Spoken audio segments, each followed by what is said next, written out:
Good morning, Mr. Pretorius. Good Morning, morning, Chair. everybody. Good morning, Mr. Gordhan. Good morning, Chair. Thank you. Mr. Pretorius. Before we begin with the evidence of Minister Gordhan, Chair, may we just place on record that there is an application for condonation before you. That application deals with the late service by 2 and 3 days, respectively, on certain persons who were issued with 3.3 notices in terms of the rules, on the assumption that they might be implicated by the evidence of Minister Gordhan. The application has been served on the various parties.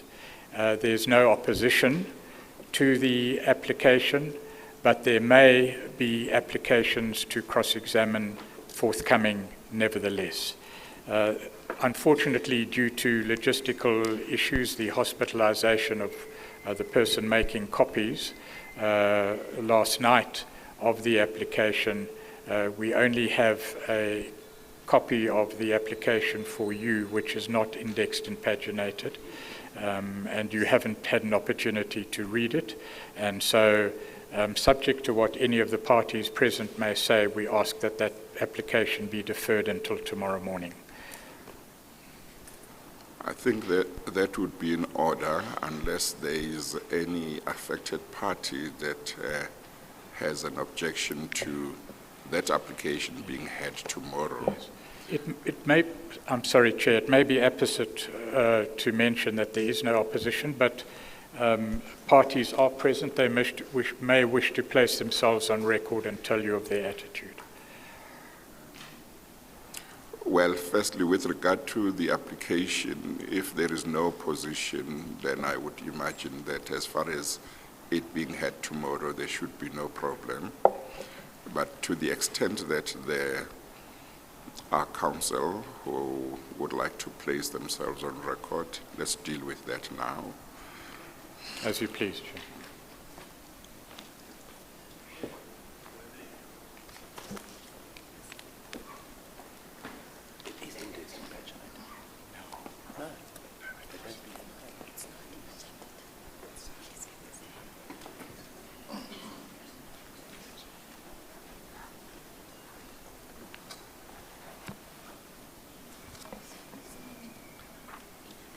Good morning, Chairperson. Good morning, Mr. Mpofu. Thank you.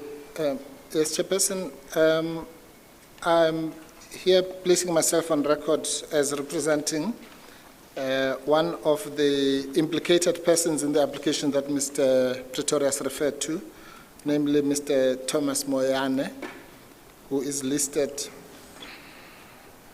as the 7th such person. Mr. Thomas. Thomas Moyane, M-O-Y-A-N-E. Okay, thank you. I'm instructed by Mabuza attorneys. Yes. I would just like to indicate, Chair, that tomorrow morning I personally might not be here, but my junior will be here.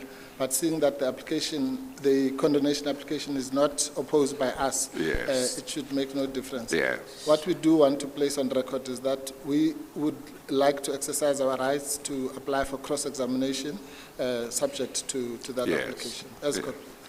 Okay, no, thank you. In that regard, is there already an application that you have lodged or not yet for leave to cross-examine? We haven't lodged DCJ. We've got an application that is incomplete. Unfortunately, our client is indisposed today, so I'm discussing with Mr. Pretorius that yes. we serve it within the 14 days, which would yes. be by Wednesday. Okay, all right. Thank you. Thank you.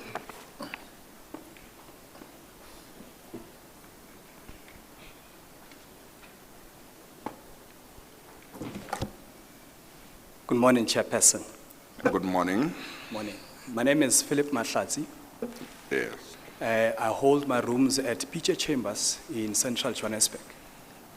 Yes. In these proceedings, I'll be led by I.M. Semenya SC, who's unfortunately not present today. We align ourselves with the position held by Mpofu.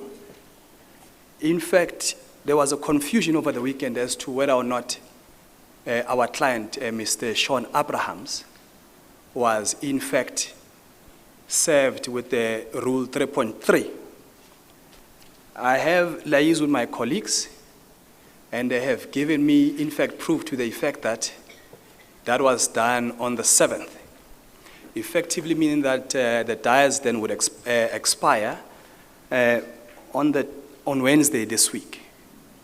Our position is that we want to participate to the extent, obviously, based on the evidence that will be led by Mr. Gordhan, and we also then reserve our right at a later stage to launch an application or to, in fact, come through to put our version to this commission.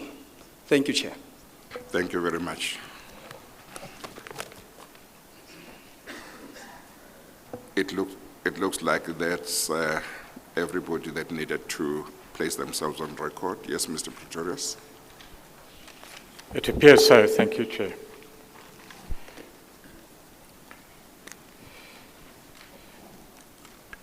The second housekeeping matter that must be dealt with, Chair, is the issue of the bundles. You have before you bundles which form part of the statement made by Minister Gordhan with annexures compiled by the legal team of Minister Gordhan. There are 6 of them. May they be marked M1A to F. They are probably already marked on the spine of your bundles. The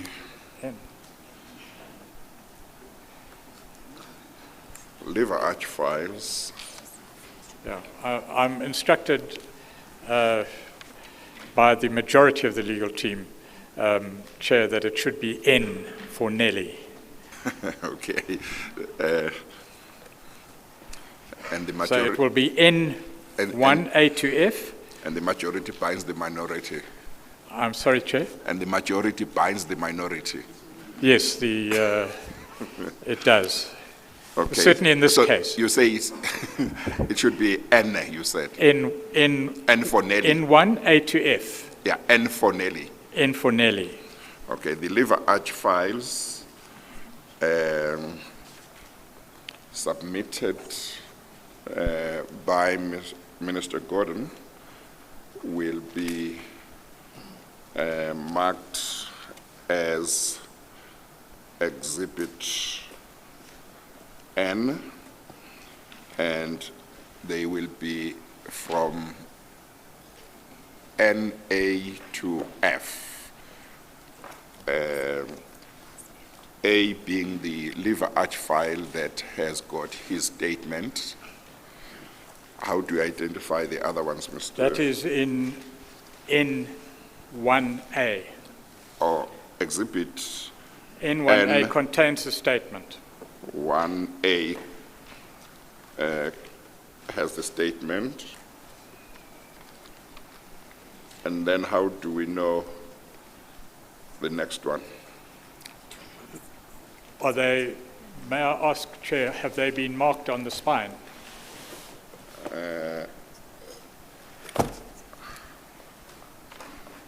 Oh, they have been marked, but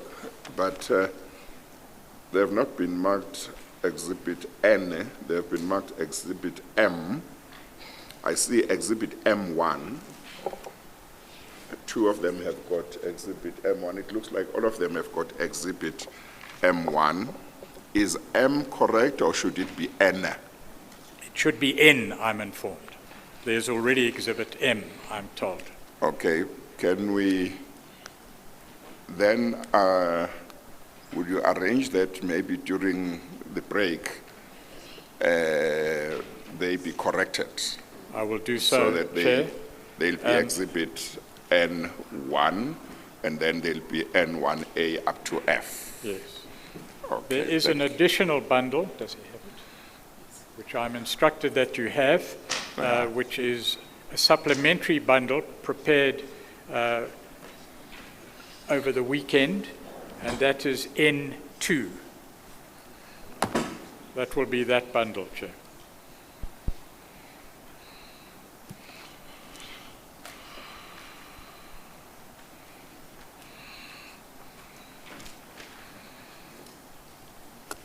Yeah, well, I think this is the one. The handwriting is so beautiful. I struggled to see that this is supplementary, but it is. I've got it. That will be referred to during the course of evidence as well, as the supplementary bundle.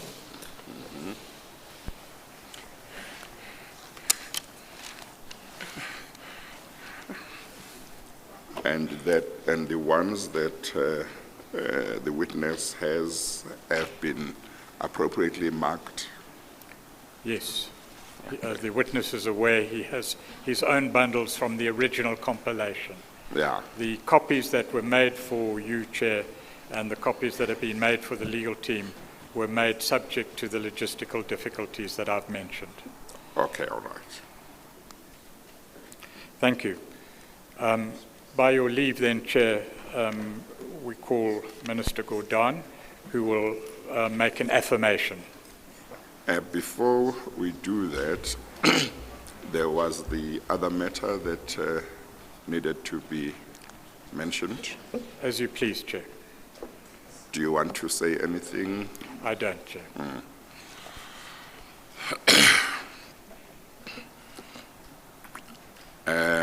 I just want to announce that Mr. Paul Pretorius brought to my attention over the weekend certain allegations that were in the media relating to him, and a request or demand that he should consider recusing himself from the commission because of a matter in which he represented a certain Mr. Lakay, and an allegation that he is close to Minister Gordhan, and that he should recuse himself for that reason. Within the time available, Mr. Pretorius has given me clarification in regard to the matter, but I think that those who may wish to request that he should recuse himself should write to the Commission with a substantiation of the allegations so that they can then be looked into properly. But from what Mr. Pretorius has told me so far, within the time available to him, I'm satisfied that there is no problem with him continuing. If and when, at a later stage, there are other facts that are put before the Commission that are not known to me at this stage, the matter would be looked into again at that stage. But the party concerned, if they send a written complaint to the Commission with substantiation of facts, their appeal or request will be looked into properly. Thank you.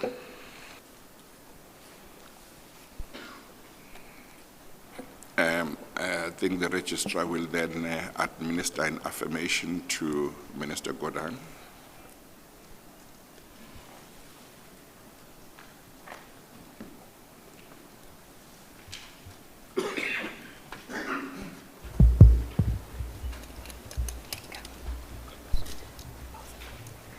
Please state your full names for the record. Pravin Gordhan. Do you have any objection with making the prescribed affirmation? No.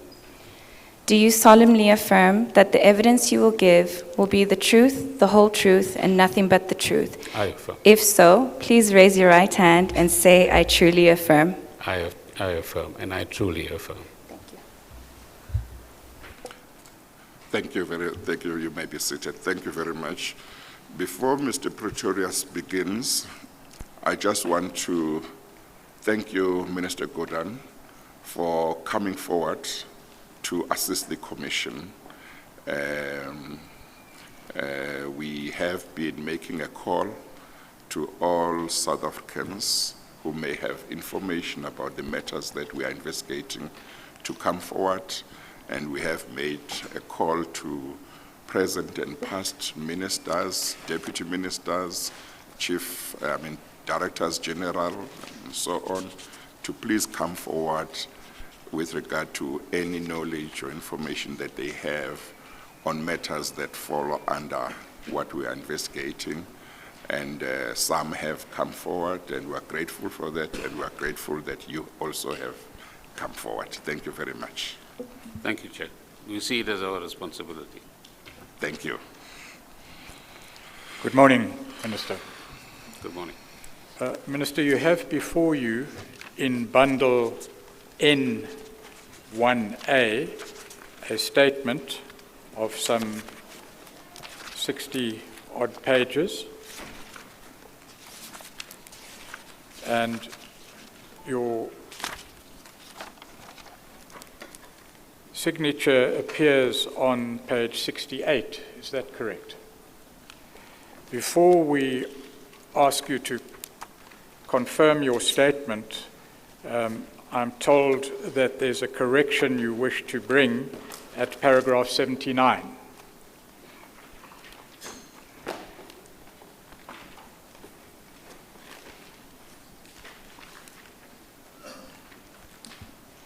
Thank you, Mr. Pretorius and Chairperson.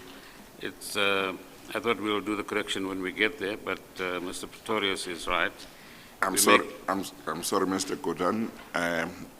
Maybe you might wish to raise your voice. I'm struggling to hear you from here. I must check at the back whether they can hear you.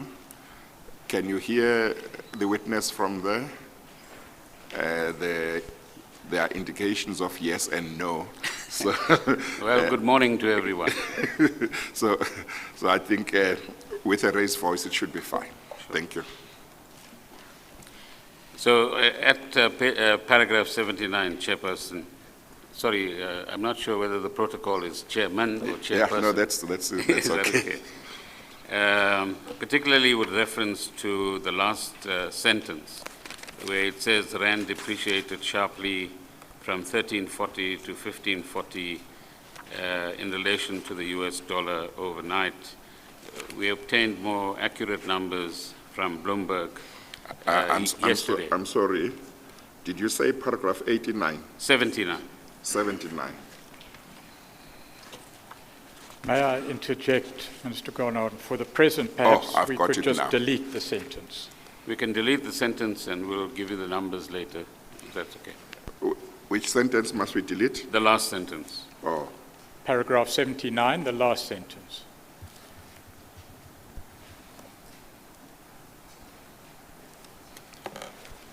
Is that the only correction on that paragraph?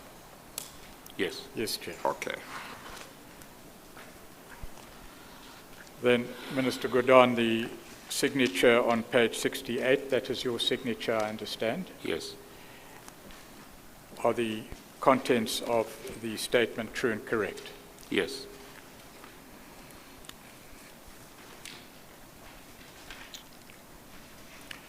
If I may, just by way of introduction, tell the Chair that your intention is to give your evidence in your own words, but there are portions of the statement that you wish to read, and we'll come to them in due course. They're mainly quotations from other sources. That's correct. Just to deal with the scope of your statement, Minister Gordhan, by way of introduction, we are dealing with terms of reference 1.1 to 1.3, which deal principally with the appointment and dismissals of ministers of state. And your evidence, as I understand it, is intended to deal with the circumstances prevalent at the time of the appointment and dismissals of ministers, some who have already testified and about which witnesses have testified. That's correct. You will also deal to a certain extent with issues of governance, and particularly in relation to state-owned enterprises, I understand. It's part of the statement, yes.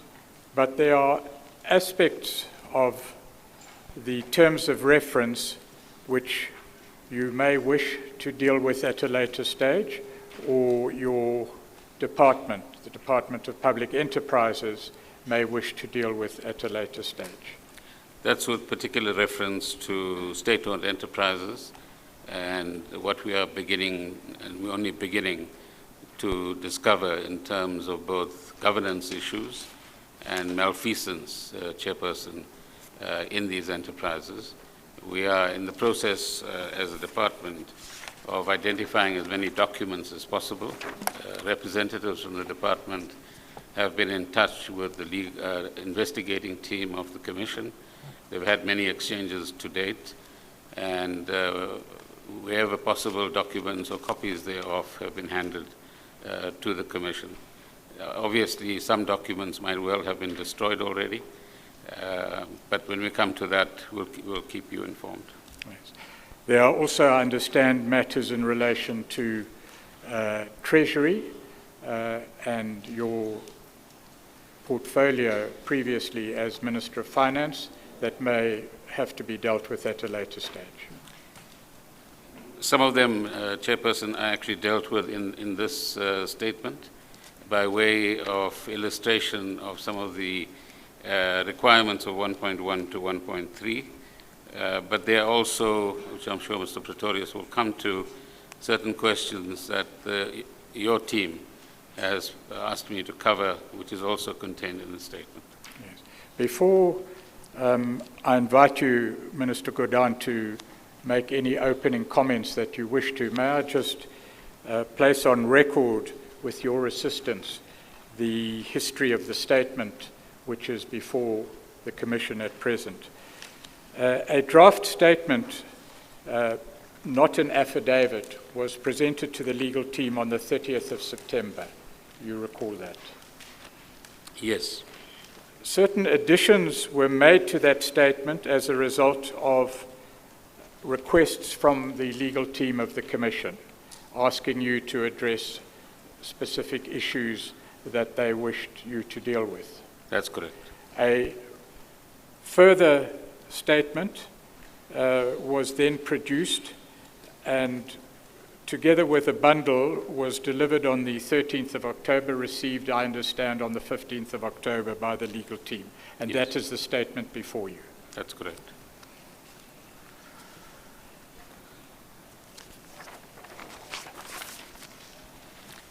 May I, with your permission, Chair, at this stage, ask your permission to, following that particular question, for the benefit of the Commission's investigation into the so-called leak of this document, Yes. indicate that the draft statement with which, or on which, both I and my legal team had interactions with Mr. Pretorius and company, was only sent to Mr. Pretorius and the team. And yet there are tweets which seem to draw comparisons between the draft and the final statement. So this is for the record. It's a matter for the Commission to look into. If there's a very limited circulation of the first draft as compared to the final version, Yeah. it's quite intriguing, to say the least, that certain parties seem to have had access Yes. and are able to comment Yes. in that particular regard. But that's just for the record. No, thank you. The investigation into the leaks is continuing, and I caused the Secretary of the Commission to issue a media statement on Friday, which I understand was circulated, asking for those who have indicated in the media that they know who was responsible for the leaks to bring evidence. But the investigation is continuing.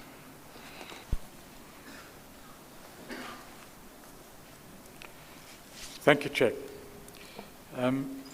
Minister, at paragraph 1 of your statement,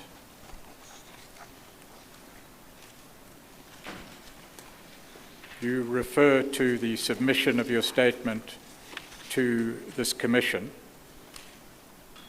Just again to place on record for clarity's sake, the statement and the bundles annexed were prepared by your legal team. Correct. And in paragraph 2, you deal with the scope of the statement, which I've already mentioned in opening. Do you have any comment? No, as I said earlier, Chairperson, the statement clearly refers to the appointment and dismissal of ministers. I'm not sure if I hold the record in that regard, but we'll come back to that. Related matters which illustrate what were the issues that might have had a bearing on the events that unfolded as far as appointments and dismissals are concerned. And thirdly, the additional issues that I was asked to address.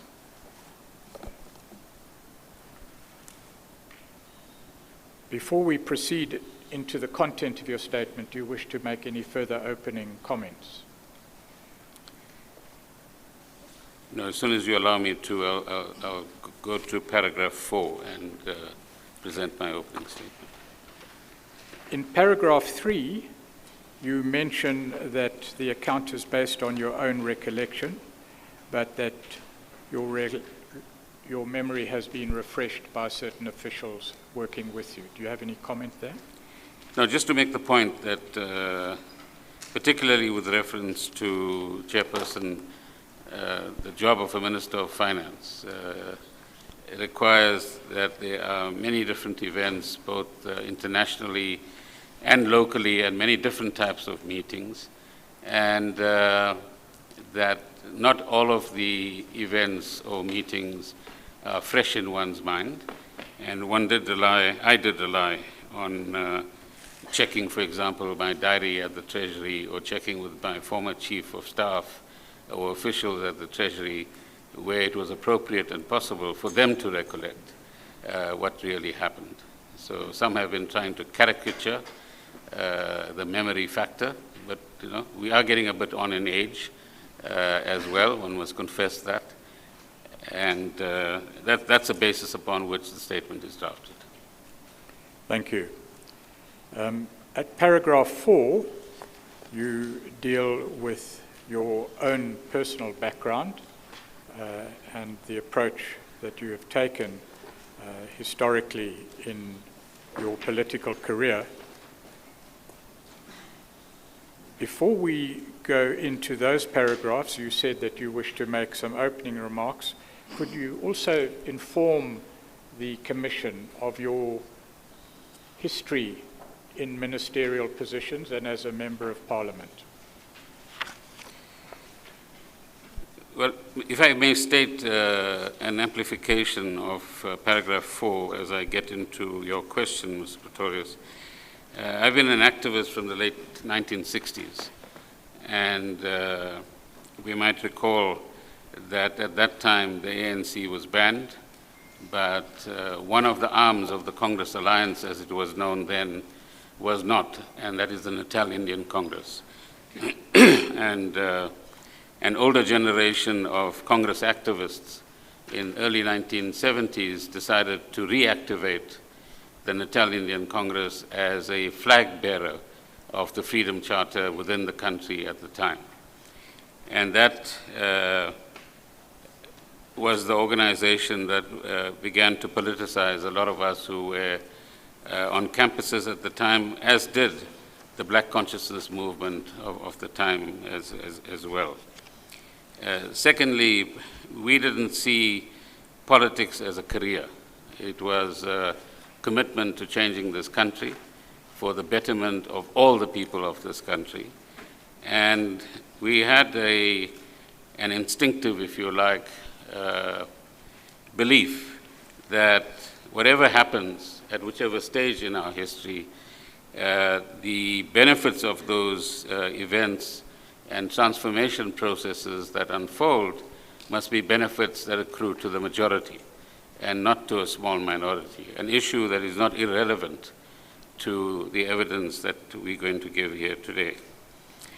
Thirdly, the process leading up to becoming a minister started firstly in the negotiations in the early 1990s at CODESA and the multi-party negotiations, which I had the privilege of participating in. Secondly, then becoming a member of parliament in 1994 until 1998, when I became the deputy commissioner of the South African Revenue Service. Then between 1999 and 2009 April, I was the commissioner of the South African Revenue Service. And in early 2009, Chairperson, I was in fact interviewed for the job of CEO of Transnet, interestingly, and was even offered the job. And I had accepted the job, but the ANC requested that I hang on. And after the elections in 2009, I was asked by the President to serve as the Minister of Finance between 2009 and 2014.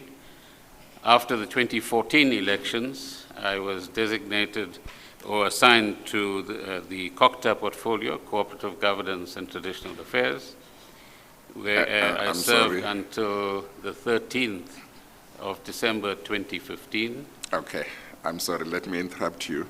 If you could just go back to how you said the ANC, I think, said something when you had accepted the job for, I think it's the group CEO for Transnet, I think it was.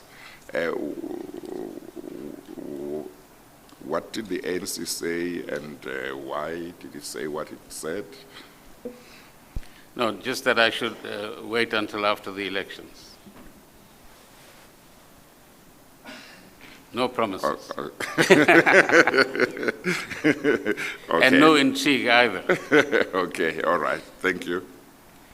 So that takes us, Chair, to the 13th of December 2015, on the evening of which I was requested to go over to Mashtamba and Lovo, the residence of the then President Zuma.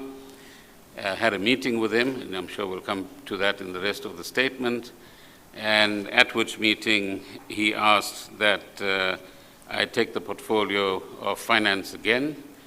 I was reluctant to do so. I actually suggested two other names of people who would be very appropriate for that position, given their experience.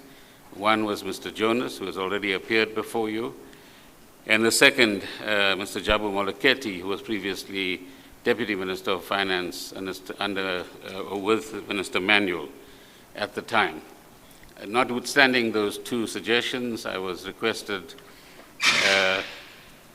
to take up the job, and the context, of course, was the turmoil in the financial markets after the dismissal of Minister Nene, and the appointment of Mr. Van Rooyen as Minister of Finance, and a lot of concern and panic over that Thursday, Friday, and Saturday about what would happen in the markets on the Monday, i.e. the 14th of December 2015.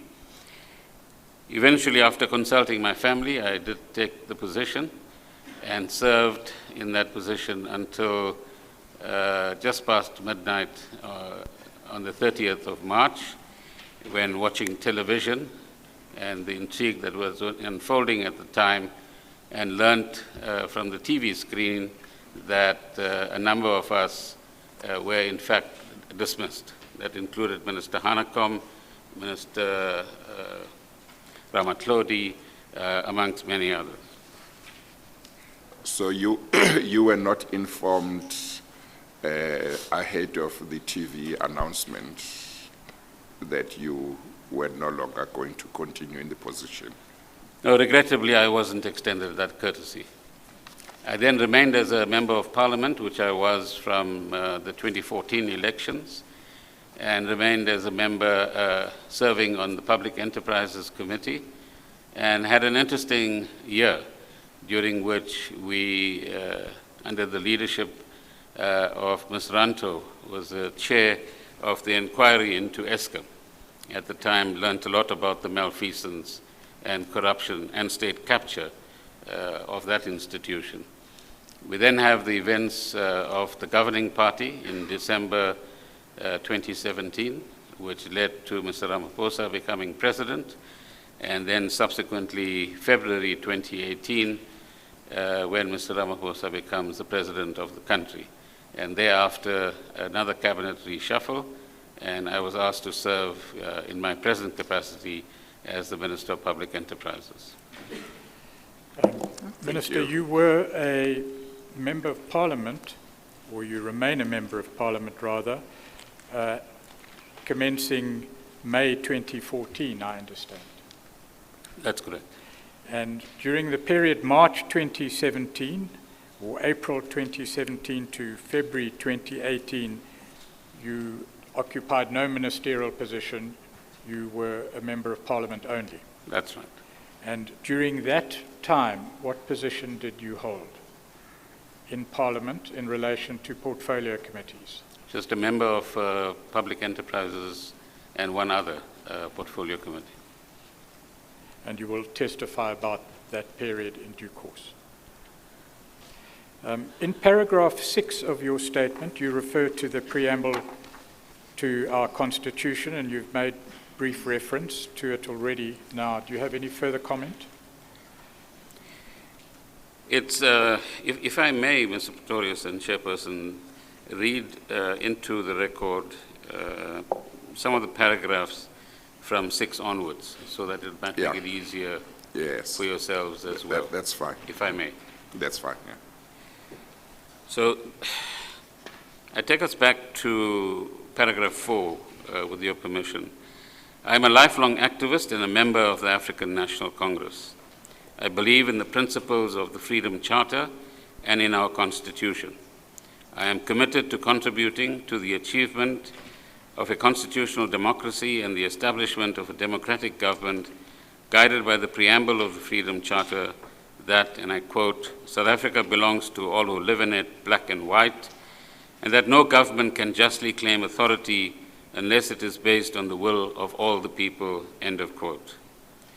The preamble of our Constitution commits us to uplift the poor, as do the objectives of the ANC Constitution, to eliminate inequalities, promote economic development for the benefit of all, and to create a society in which social justice and economic emancipation occur within a far-reaching transformation of our society. This transformation is multidimensional, being political, institutional, social, economic, and cultural, and I'm sure there are many other dimensions as well. But transformation and transitions also can unleash the forces of greed, corruption, and new means of exploitation. So participation in government as an ANC cadre is not just a technical or technocratic role, but one aimed at achieving the vision and goals of our leaders, such as Nelson Mandela, Walter Sisulu, Lillian Ngoyi, Bram Fisher, and many others. In contrast, state capture and corruption are consequences of the unleashing of the worst human instincts: self-enrichment, neglect of the higher mission, placing one's self-interest, and one might add one's pocket, before the community's interests. Reflecting on the period 2009 to 2017 now, it would appear that I was witness to events, some of which are set out below, and it seems an unwitting member of an executive in the earlier part of this period, which was misled, lied to, manipulated, and abused in order to, and these are parts of section 10, paragraph 10, benefit a few families and individuals. And this, Chairperson, is a theme that you will find throughout this statement. And the critical question, if I may say so respectfully for the Commission as well, who benefits from all of these activities? Is it the masses of South Africa that we all proclaim to serve, or is it the few who've now probably stolen hundreds of billions of rands of our own resources? Release the worst forms of recklessness and corruption, rob ordinary people of schools, clinics, and education, abuse and decimate key institutions of our democracy, including SARS, the Hawks, the NPA, SOEs, that's state-owned enterprises like Eskom, Denel, Transnet, and others. And of course, damage the economy, increasing joblessness, forsaking the youth, and increasing the marginalization of women.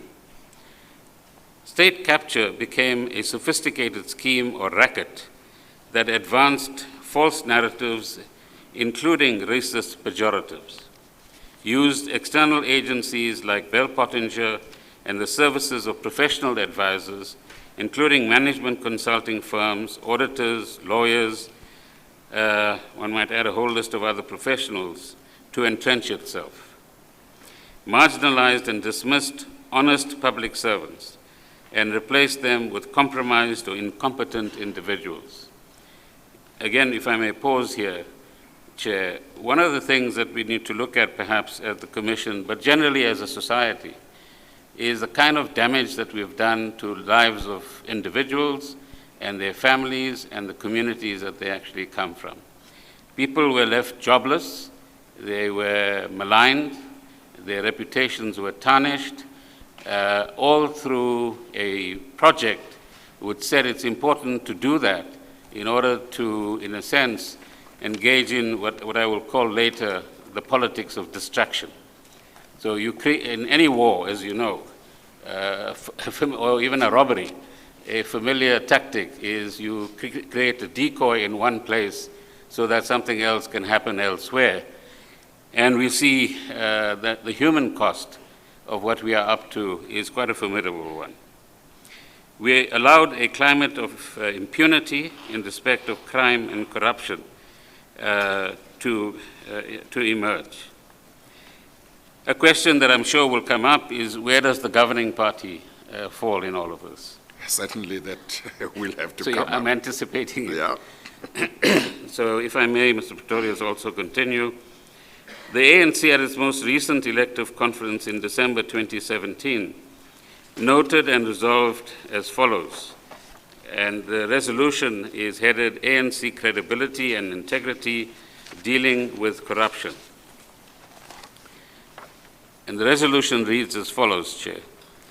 Noting an increase in corruption, factionalism, dishonesty, and other negative practices that seriously threaten the goals and support of the ANC, that these practices contradict and damage our mission to serve the people and use the country's resources to achieve development and transformation, that corruption robs our people of billions that could be used for their benefit, that the lack of integrity perceived by the public has seriously damaged the ANC image, the people's trust in the ANC, our ability to occupy the high moral ground, and our position as leader of society.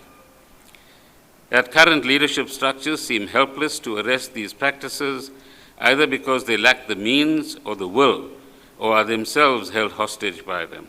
Before you continue, may I just ask you whether you have your own views in relation to the contents of that particular paragraph? Do you know I suppose that the test for all of us, Chairperson, is when you see or observe or become a marginal part of any malfeasance, what do? Do you turn and look the other way? Do you try to find ways of resisting that which is occurring? Do you actually bring to the attention of people that you are interacting with that what is going on is not in the best interest of the country or the government? And I'll read into the record later extracts from my first medium-term budget policy statement speech in 2009, October, where I raised the question of corruption and its potential damaging effect. Of course, we didn't understand state capture at that point in time. The next extract I will read into the record would be from the budget speech of 2010, where similar observations are made as well. But I will also, in a moment, come to what the Secretary General of the ANC at that point in time, Mr. Mantashe, had to say at various fora of the ANC, raising the same concern. So the challenge, I think, that Mr. Pretorius is raising is how do you resist malfeasance when you see it? And an observation that I made to him and others as well, well, some of us watch rugby, don't play it. Others are familiar with soccer or other sport. But when you are the sports person on the field and are asked to apply your mind very quickly, whether you do A or B, in order to advance your team's cause, you work at that particular moment in time. But the spectator sitting on the stand, or the sports critic, has all the time in the world to say there were E, F, and G as options as well. And so the structure and the limitations of one's position needs to be taken into account in terms of the kind of possibilities that are open and the tactics, if you like, of resistance to malfeasance and corruption as well. So there can always be the argument one could have done more as well. But, you know, we have many advocates of the anti-corruption drive who suddenly find themselves on the other side of the line defending corruption in one form or another as well. So one must ask what drives people to do these sorts of things in this kind of context. May I continue with that? We'll come back to that during the course of your evidence. So I continue with the resolution, Chairperson. Yes, I'm sorry. I also want to ask one or two questions in relation to the preamble, but I prefer that you finish quoting the preamble, okay. Then I can ask. So, yeah, thank you. Right. At times, we do things that are not according to ANC or government policy, or not legal or constitutional, and wait for courts to correct our actions. Our association with and the closeness of our leaders to business people facing allegations of corruption. This is still part of the noting section. That the ANC is endangered to the point of losing credibility in society and power in government. That our leadership election processes are becoming corrupted by vote buying and gatekeeping. That the state investigative and prosecutorial authorities appear to be weakened and affected by factional battles and unable to perform their functions effectively. Resolves that the 2015 NGC resolutions, plus other existing and new measures, are implemented urgently by the NEC and the provincial executives to, 1, strengthen our understanding of our values, ethics, and morality, and the demands that the people, the Constitution, and the rule of laws place on us as the guardians of the state and its resources. 2, demand that every cadre accused of or reported to be involved in corrupt practices accounts to the Integrity Committee immediately or faces DC, that's disciplinary committee processes. And it continues, just 1 second, Chair. To say 3, summarily suspend people who fail to give an acceptable explanation or to voluntarily step down while they face disciplinary, investigative, or prosecutorial procedures. 4, we publicly dissociate ourselves from anyone, whether business donor, supporter, or member, accused of corruption or reported to be involved in corruption. 5, all ANC members and structures should cooperate with the law enforcement agencies to criminally prosecute anyone guilty of corruption. 6, the ANC should respect the Constitution of the country and the rule of law and ensure that we get the best possible legal advice in government to ensure our compliance wherever possible, rather than waiting to defend those who stray. 7, the ANC deployees to Cabinet, especially Finance, Police, and Justice, should strengthen the state capacity to successfully investigate and prosecute corruption and account for any failures to do so. 8, secretaries at all levels will be held accountable for any failure to take action or refer matters of corruption or other negative conduct in terms of the ANC's Code of Conduct to the relevant structures. 9, within the ANC nomination and election process, ban all slates and enforce the ANC Code of Conduct and disciplinary procedures, investigate and prosecute all cases or support of vote, investigate or prosecute all cases of vote or support buying or membership or branch gatekeeping. And finally, 10, implement the NEC resolution on state capture, including the expeditious establishment as requested or demanded by the Public Protector's report, the establishment of a Judicial Commission of Inquiry, which chair, of course, is this one. I said earlier on that I would make reference to the medium-term budget policy statement speech in October 2009, and I want to place that quotation. I'm sorry, maybe before you do that, now that you have finished quoting the resolution, I just want to ask one or two questions. Sure. I think that there may be a lot more questions that may be asked arising out of the resolution, but maybe that might belong to a little later when you have dealt in your evidence with a number of things that we are going to hear about. But I just want to ask this question in relation to paragraph 1, 2, 3, 4, 5 of the resolution on the page that starts with noting. Then paragraph 5, it starts with the current leadership structures seem helpless to arrest these practices. And those practices are, of course, are those that are mentioned in the first paragraph. That is corruption, factionalism, dishonesty, and other negative practices that seriously threaten the goals and support of the ANC. I think that's the ones they are talking about. Am I correct? Yes, that's... Am I correct that the practices, is it your understanding too, that the practices referred to in that paragraph, starting with the current leadership, would be the practices referred to in the first paragraph? Yes. Yes, okay. Now, that paragraph says the current leadership structures seem helpless to arrest these practices.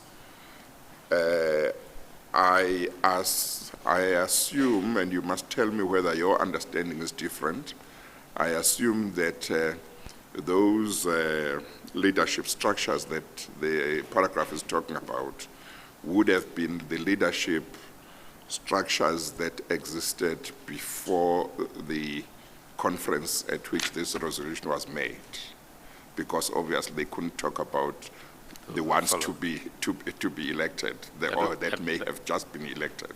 That's correct. Okay. That paragraph appears to me, and you must tell me if your understanding is different, appears to be an acknowledgement by the ruling party that the leadership structures that it had up to that stage were failing to arrest corruption and these other practices that are mentioned there. Is that your understanding of the paragraph as well? Well, either they're failing or they are inadequately managing. Just repeat that, please. So either they are failing, yes, or they are inadequately managing. Or you deal with you may those be right issues. because they say they are helpless. Yes. to arrest these practices. Now, Okay, the word seem, Chairperson, appears before helpless. So it's somebody's perception. I agree. It says seem helpless, but of course, I would imagine that a resolution such as this would have been taken after quite some deliberation. Yes. Yeah.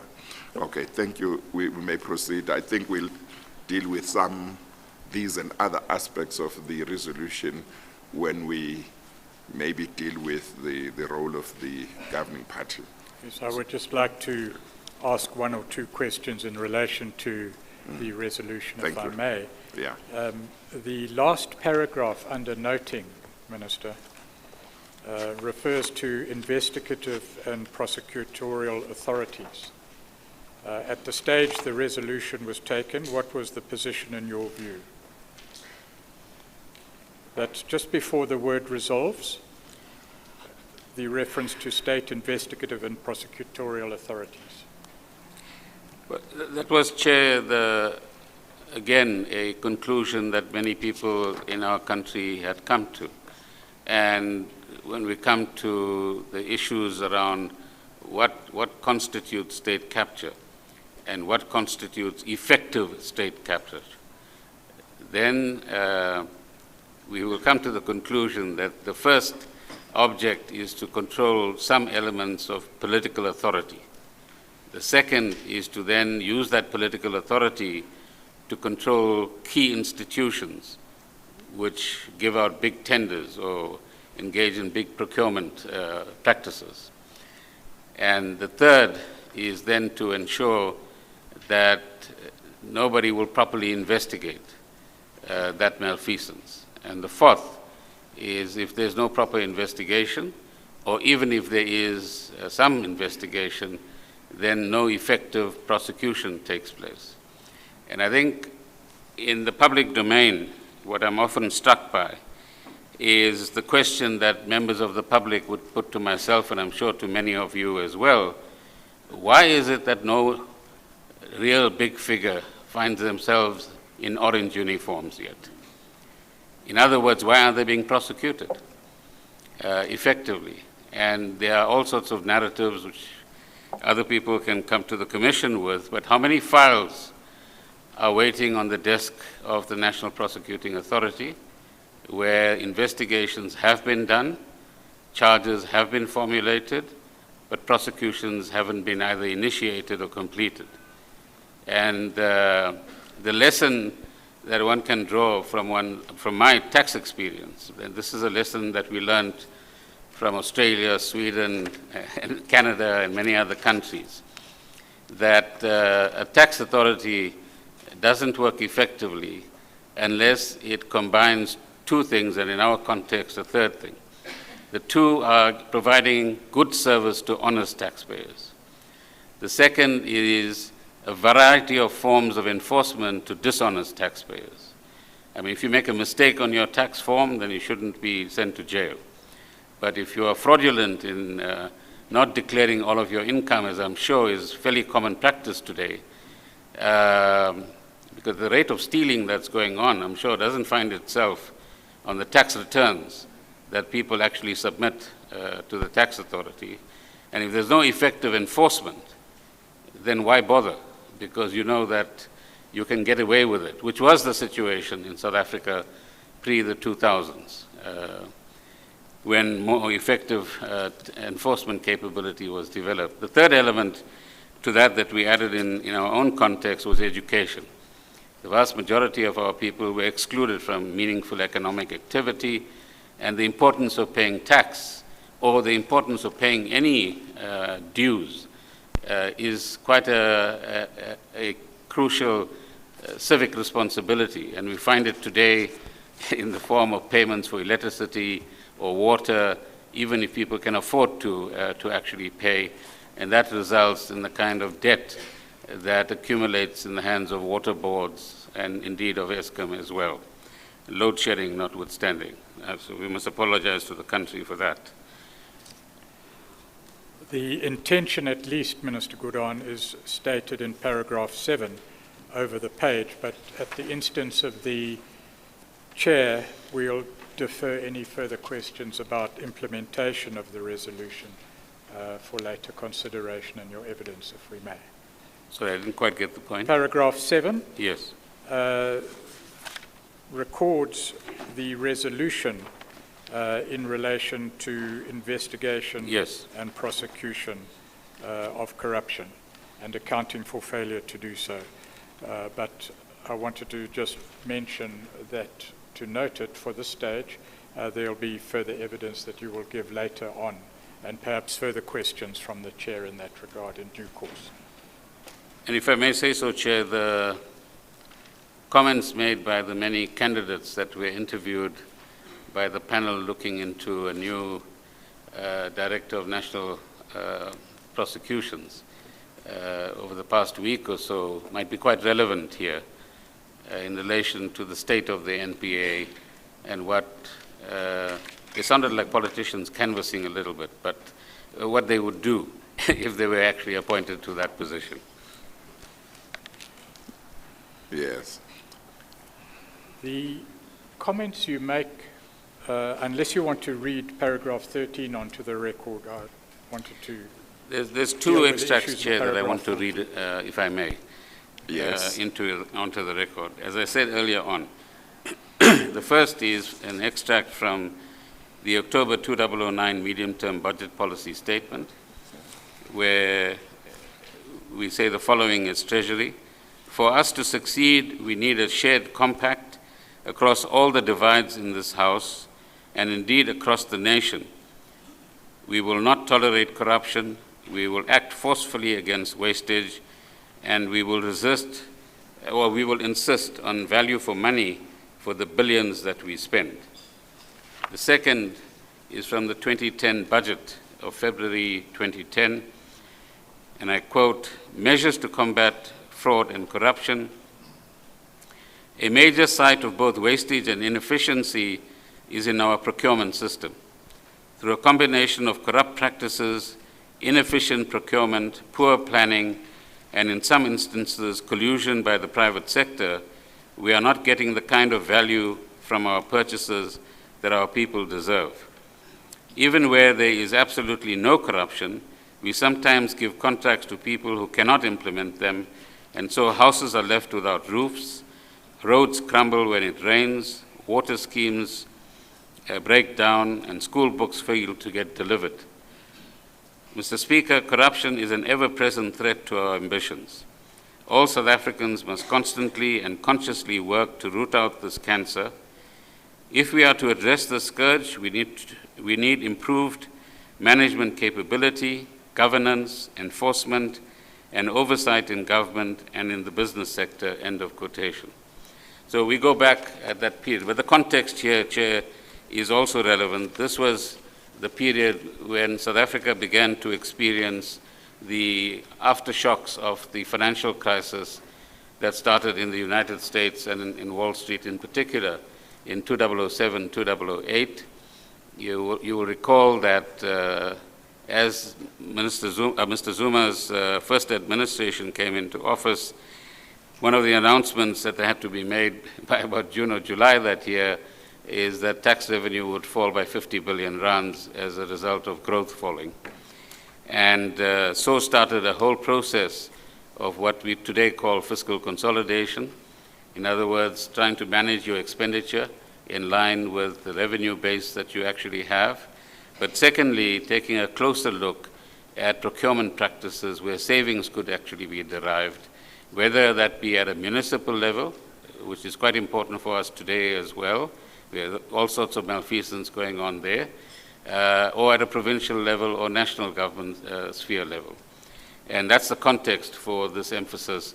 And each 6-month period, both Treasury and other departments would produce lists of achievements on the one hand, or new ideas. So we tried to manage the ceiling, if you like, for the cost of cars, or the number of overseas trips that could be made, and so on, which was part of the context that we found ourselves in. The second part, Chairperson, is, as I said earlier on, a few extracts from the reports that the General Secretary, it's actually Secretary General, Mr. Mantash, placed before various structures of the ANC. And this particular one was a diagnostic organizational report prepared by him and his office. And I'll make this available to yourselves. But at one paragraph, he says the following, and I quote, "Stories of corruption in our government make weekly newspaper headlines. There is no effort to rebut them, thus creating space for them to take root. An emerging narrative is that we must not talk about corruption unless we have evidence, because it hurts the ANC. Society, on the other front, expects the ANC to take a stand against corruption. By taking serious action or being seen to do so, it expects our movement to deal with, and he uses the quotation, both tigers and flies when it comes to corruption. In other words, big corruption and small corruption. They expect to see arrests, prosecution, and conviction of both the small fries and important individuals, with more than half of the NEC members having been to China on a political exchange program. The ANC leadership should be able to understand the concept of, and quotation, dealing with both tigers and flies." So that's the first extract.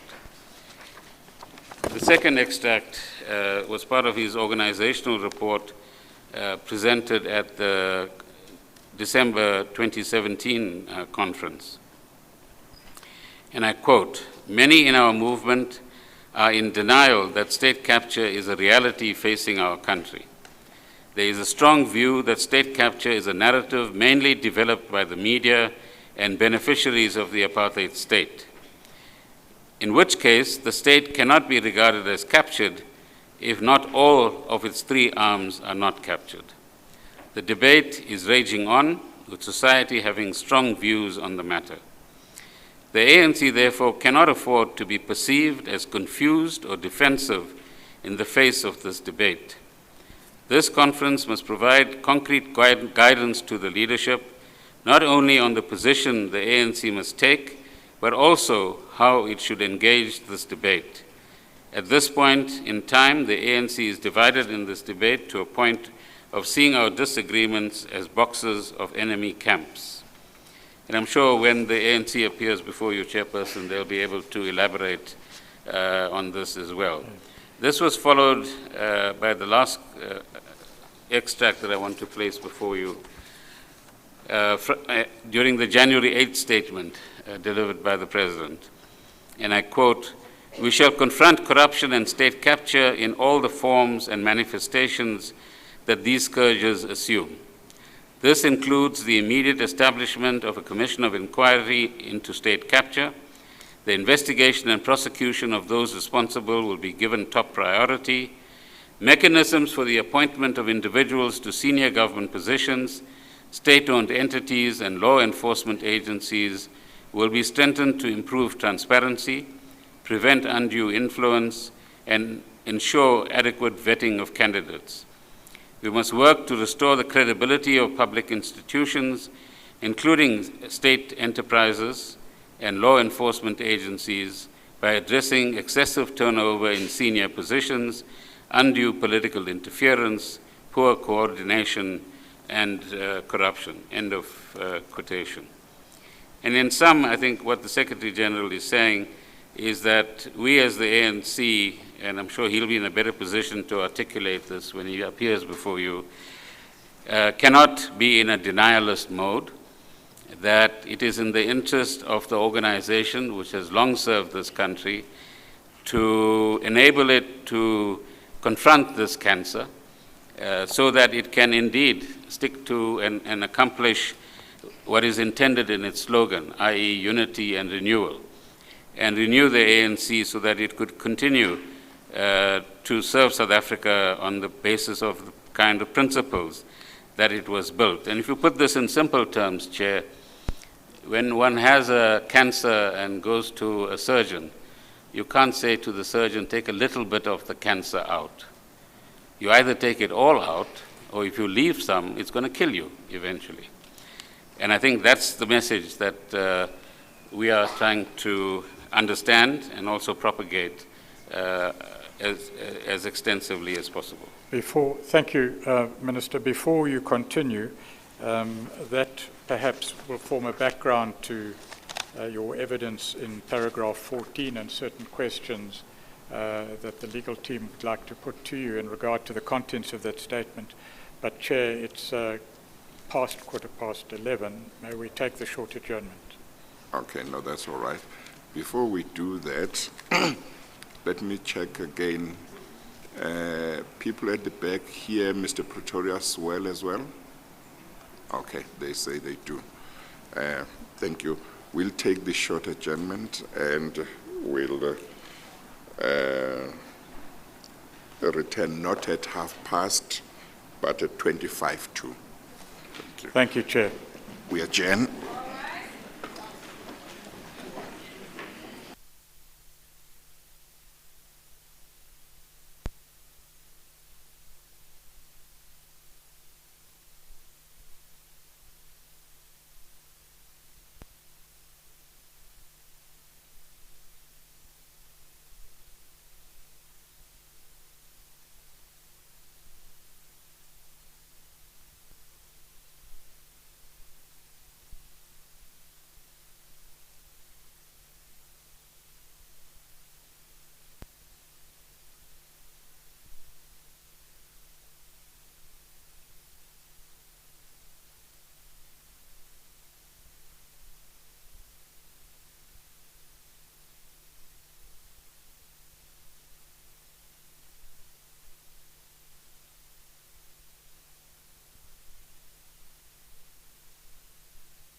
Mzwai, thank you so much for joining us. What has been the sticking point so far in Pravin Gordhan's testimony?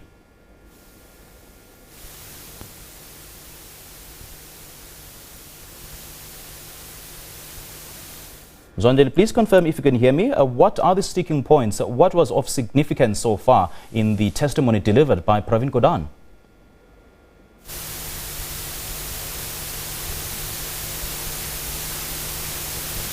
No, we seem to have a problem in connecting to Zondile Mbeche. We'll certainly try to re-establish connection with him. He is outside the Commission of Inquiry, and let's now try. Let's now go back to her. Griselda, please confirm if you can hear me and tell us what is happening.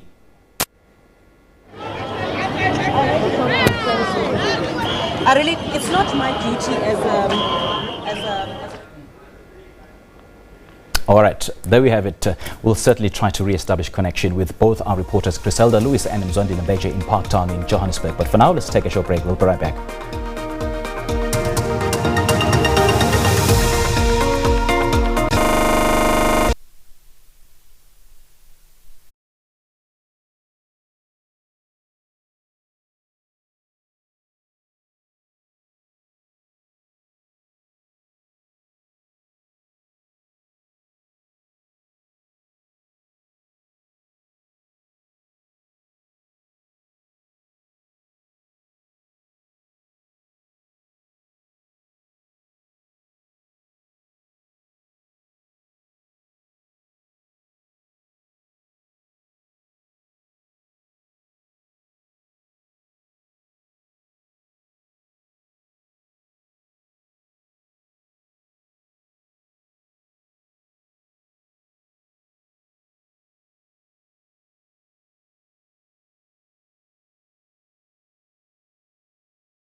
In the background there, fears, protest erupting. Can you tell us at the moment? Can you tell us what's happening?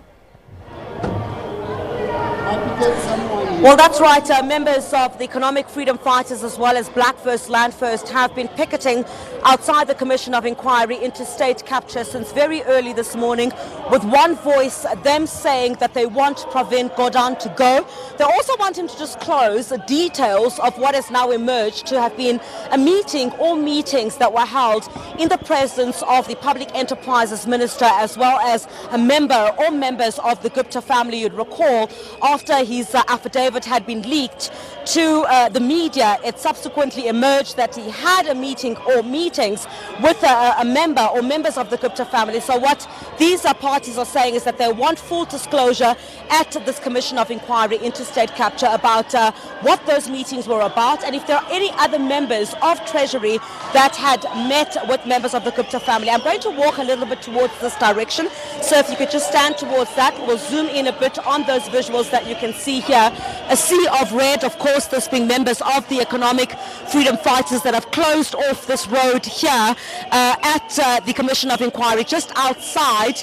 And the security here, just a few moments ago, of course, had to close the gates that you can see towards this direction here, where members of the economic freedom fighters had been picketing towards the directions of the gates that you are seeing now closed. Let me join now Moshe Koma, who is the Provincial Secretary of the EFF here in Gauteng. Moshe, if you could just stand here for me. Moshe, obviously your message here today is one of consistency. You're calling of Pravin Gordhan to go, as you've called before. Pravin must leave us in peace. Pravin is corrupt. He's a white monopoly capital protection officer of the Guptas. So we are saying that Pravin must resign as the minister, he must resign as an MP. We are tired of this corruption in our country. It's high time that Pravin step down. We have already opened criminal charges against him, and he needs to go to court and face those criminal charges. We are tired. Processes like this take money from our people. Processes like this are expensive. We are saying we are tired of always opening up commission of inquiries. Gordhan must resign and Gordhan must leave. We are tired. You mean Gordhan. But anyway, on the issue of the fact that Pravin Gordhan has now, obviously within that affidavit that we saw, did have a meeting or meetings, what we will hear from this commission, with members of the Gupta family. I mean, we've seen the likes of Nhlanhla go after that kind of disclosure. As the EFF, you asked already way back in 2016 on clarity regarding those details, but it's only emerging now. Your take on that? It's all about patience. We've been patient. We knew that this day was going to come. Gordhan has been lying for a long time. He's not the only person that has been lying to the public space. Still more is due to come, and we are patient with this process, that the outcomes of this process are going to be favorable to our side. Are you hopeful that Pravin Gordhan, in light of what has now come to the fore, will go? Obviously he will go. He's going to go. We are going to be consistent in our approach. Pravin won't stop. Pravin will go. Moshe, thank you very much for your time. Moshe Koma, who is the Provincial Secretary of the EFF here in Gauteng, joining us while thousands of other members of the Economic Freedom Fighters continue their picket outside the Commission of Inquiry into state capture. Together with Black First, Land First, they're also sharing a sentiment that Pravin Gordhan must go. All right, Griselda, thank you so much. That was a reporter, Griselda Lewis, speaking to the EFF members who are quite vociferous in their stance and their position, saying that Pravin Gordhan must go because he is highly compromised and he is an enabler of state capture. We'll certainly be crossing over to Mzwandile Mbeje, and who is inside the Commission of Inquiry into State Capture, and he's been following the proceedings throughout. And our question of the day is... Before you proceed, Mr. Pretorius, Minister Gordhan, the extracts which you read from your own budget speech, as well as the then Secretary General's speech about more or less 10 years ago, were they both around 2009? The budget extracts from 2009, the Secretary General's points go back from December 2017 to I think mid-year 2017, and some are further back. But they're much more recent. Okay, all right. But I seem to remember that even before the time of President Zuma, his predecessor, President Begi, had in his speech also been talking quite strongly on issues of corruption. Is that your recollection as well, or not really? That might well be the case, but we can check that, yes. Chairperson. Now,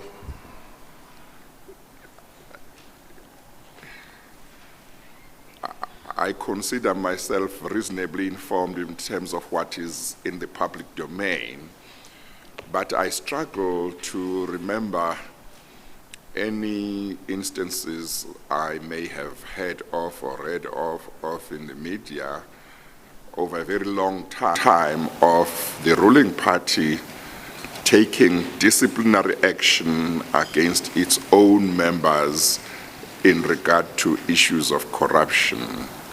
Is your recollection different? There might be... That is, maybe I must qualify that without waiting for state institutions, in other words, without waiting for criminal prosecution, just taking disciplinary action in those matters where there may be allegations of corruption. The first qualifier, Chair, that I wish to put forward in response to your point is I'm not representing the ANC.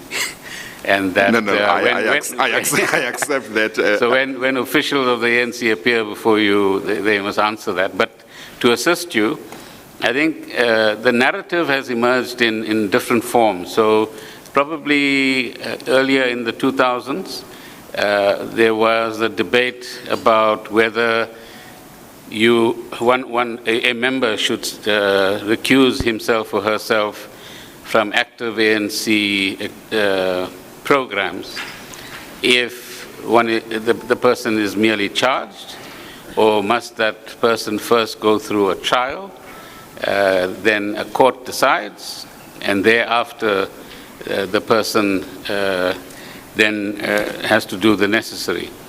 But usually it would appear from the one or two instances that I seem to remember that applies to the constitutional provisions about whether you can be a member of parliament or not, because if you have a criminal record, as you know, you can't.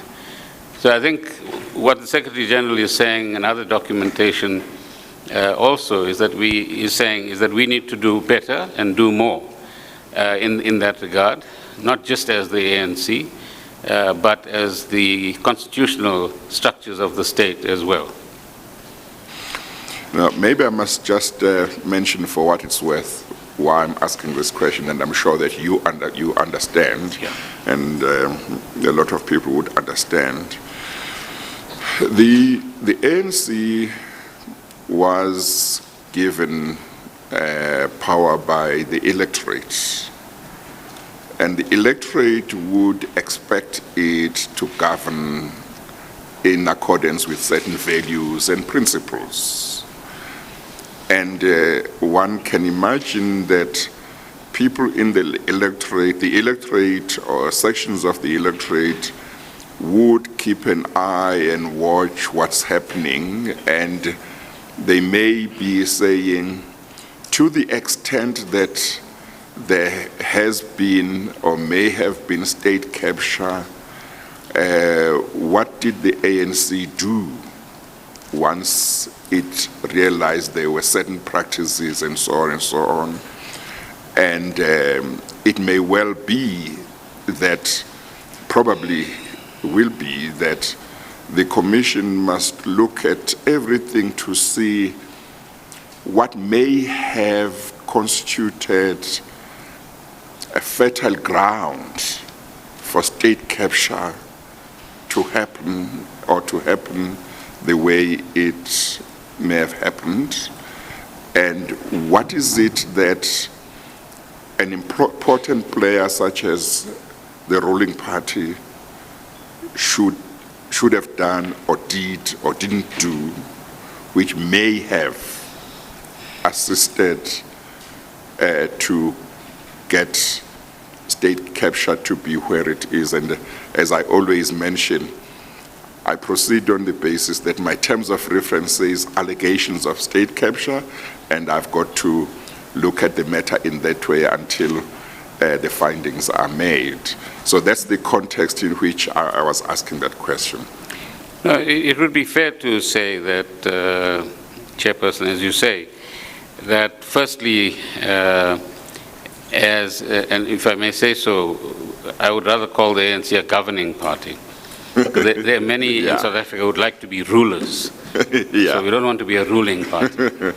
But as a governing party, and the statements that I've read out indicate that already, our first accountability is to the South African public.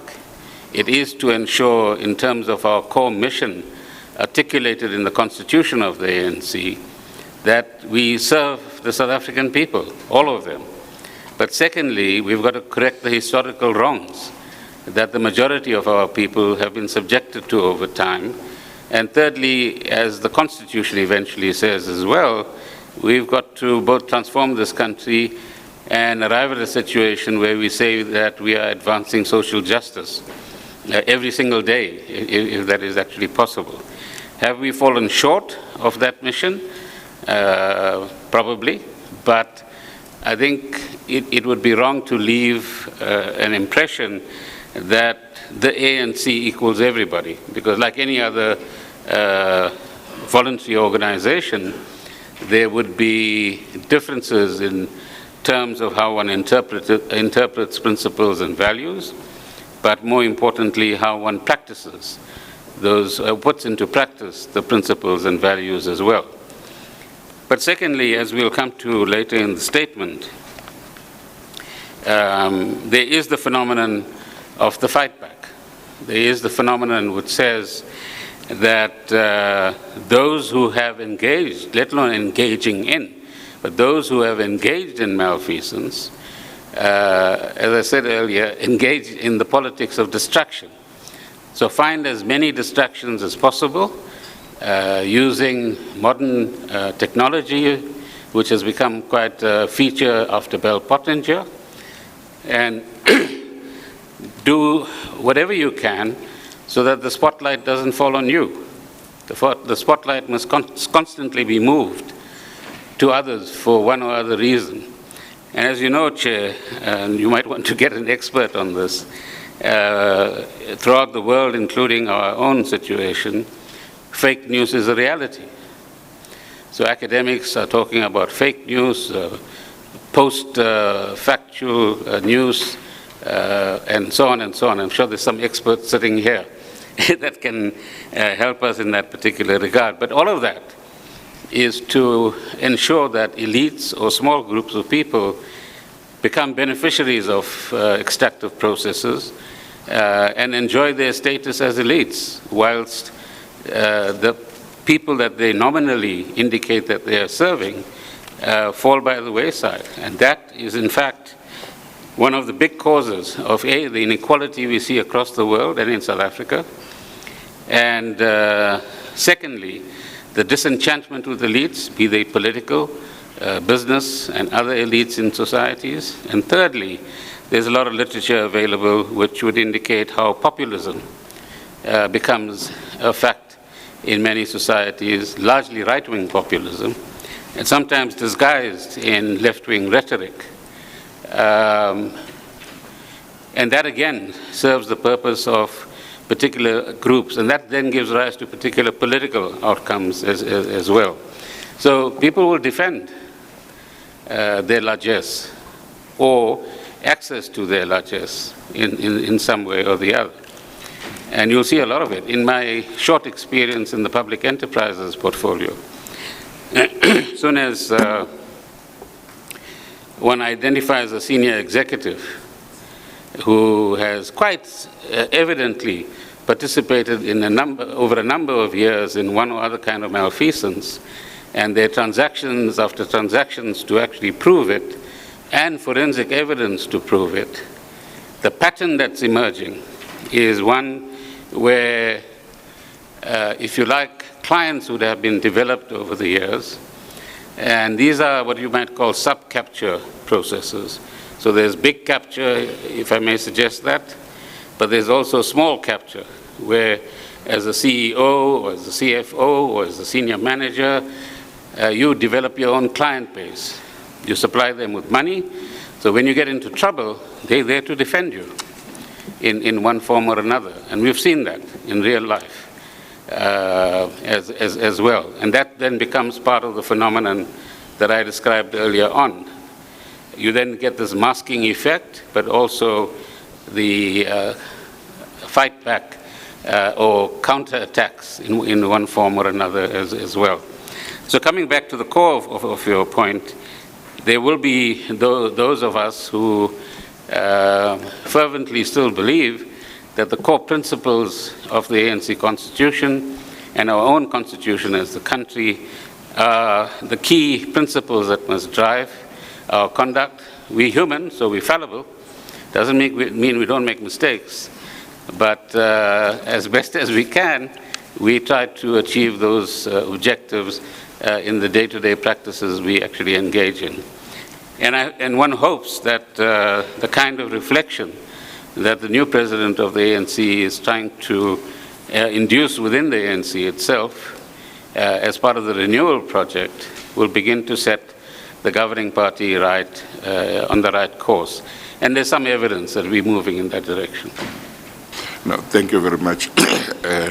I'm sure we might revisit later on, but I'm happy that you proceed subject to what Mr. Pretorius has. Thank you, Chair. Well, perhaps, Minister Gordhan, a good place to start now is paragraph 14 of your evidence, where you state that your own knowledge and understanding of state capture, like that of the rest of the country, evolved over time.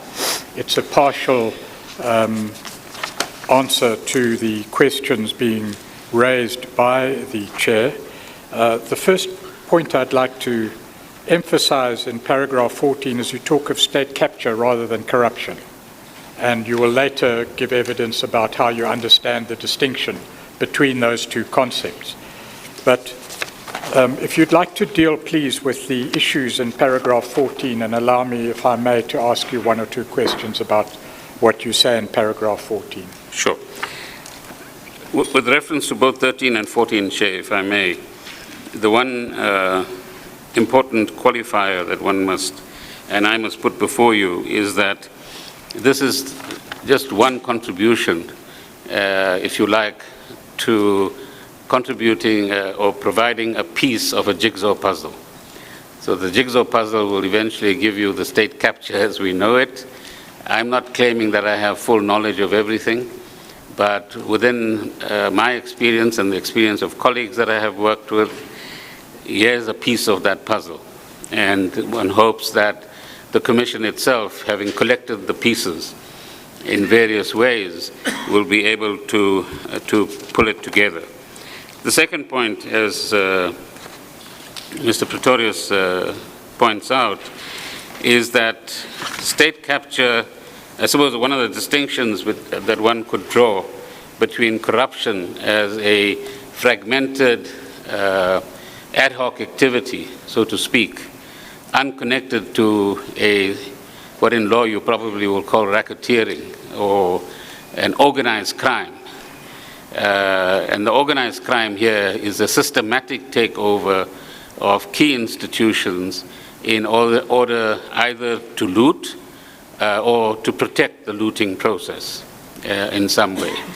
And by protection of the looting process, it means also acting against those who want to fight against the looting process, be they in a governing party, other political parties, civil society formations, and even in the courts for that matter as well. So if one chooses the latter as the paradigm within which to actually work, then I thought it is useful to ask the Commission to look into the betrayal of the promise report done by, or prepared by a number of academics, which provides, as I indicate in paragraph 16, a useful conceptual framework. And what I would suggest is that this is a hypothesis you work with. When the pieces of the puzzle are available, you can work out whether the hypothesis has relevance or not. But the framework certainly provides one and yourselves with an opportunity, and indeed the public, as to what is this picture called state capture? What are the key components of it? Who or what could be the key actors within it? What roles do they actually perform? And how do those roles all contribute to the process of extracting funds and locating them in whatever place they simply get located? Minister, you've asked for a certain document to be included in the bundle, yes, which we've included in the supplementary bundle. But before we go there, may I take you back to paragraph 14 of your statement? In that paragraph, you say that your knowledge and understanding of state capture evolved over time, and you say in relation to state capture, I emphasize, as opposed to corruption, the interrelationship of such events were revealed progressively and often only in hindsight. May I just ask, the question has been raised indirectly, I think, by the chair, perhaps even directly, that the evidence of state capture must have been known or ought to have been known to the executive and, as you refer to it, the governing party, and the response thereto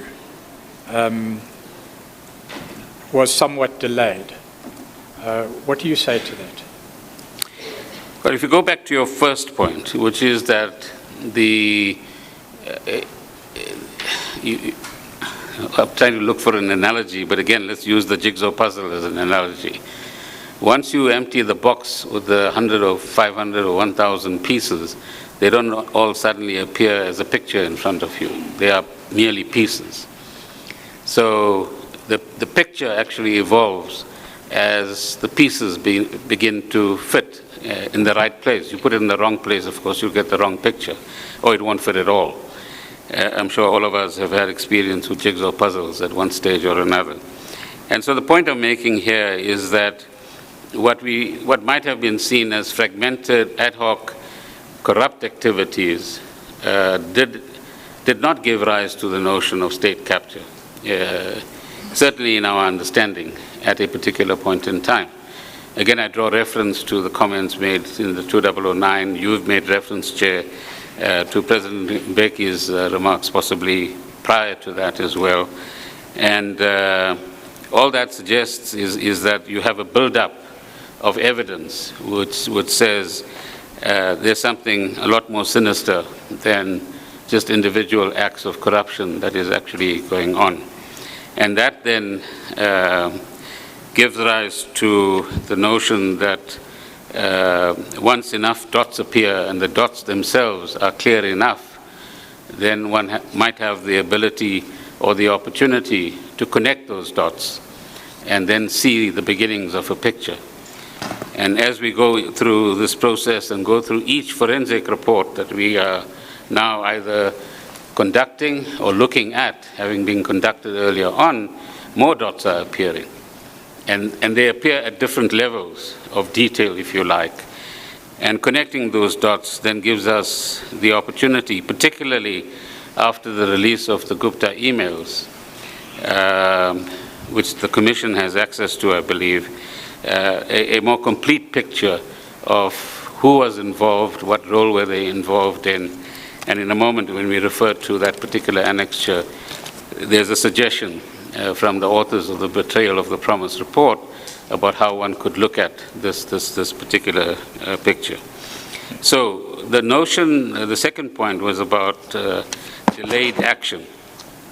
If a matter is evolving over time and evolving in the fragmented way I'm suggesting, then one must ask whether specific acts of corruption were dealt with or not dealt with. And I'm sure if one goes into a detailed study, there would be some evidence to suggest that there was action taken or there were steps taken from the Treasury and from other entities as well to stop those acts of corruption, to ensure that the regulatory frameworks created around procurement and constantly improved were beginning to have some kind of impact and would act either as a limitation to what people wanted to do. So we'll give you later on the case of Denel Asia, where provisions of Section 54 and Section 51 of the PFMA required certain things to be done and certain approvals to be obtained before any state entity can just go ahead and create another entity. And that's the check and balance within government that allowed some preemptive steps to be taken to stop different forms of corruption. At other stages, I'm sure, and I haven't, I must say, undertaken any study in this regard, although I see in the audience Mr. Brown, who's the former head of the Procurement Office in the Treasury, who might one day come to you and give you some interesting evidence as well in terms of his experience. So was there a resistance to the fragmented instances of corruption? I bet there are instances in that regard, some of them preemptive, some of them post facto. Was there resistance in relation to state capture as it began to be evident in a more holistic way? Definitely. Otherwise, we wouldn't have seen some of the activities around Mr. Nene's dismissal and the events that have followed since then, and the various changes that now post facto or in retrospect we can see in boards of SOEs, management of SOEs as well, and the extraordinary efforts that different parties undertook to become part of this process. So one of the documents that the Commission might want to look at is this one. It's a ESCOM inquiry reference book that we used in Parliament, which is very clearly illustrative, both of the timelines, in other words, changes at the level of the executive, changes in management, and the various procurement projects that were undertaken at different stages from 2010 onwards. And it's a classic case that's well researched, which is illustrative of the state capture narrative. So I want to suggest that there are many people inside and outside of government who, A, began to understand state capture for what it was, B, did offer resistance, C, themselves then became victims of harassment and attacks of all sorts, and D, continued to be the subjects of such attacks as well.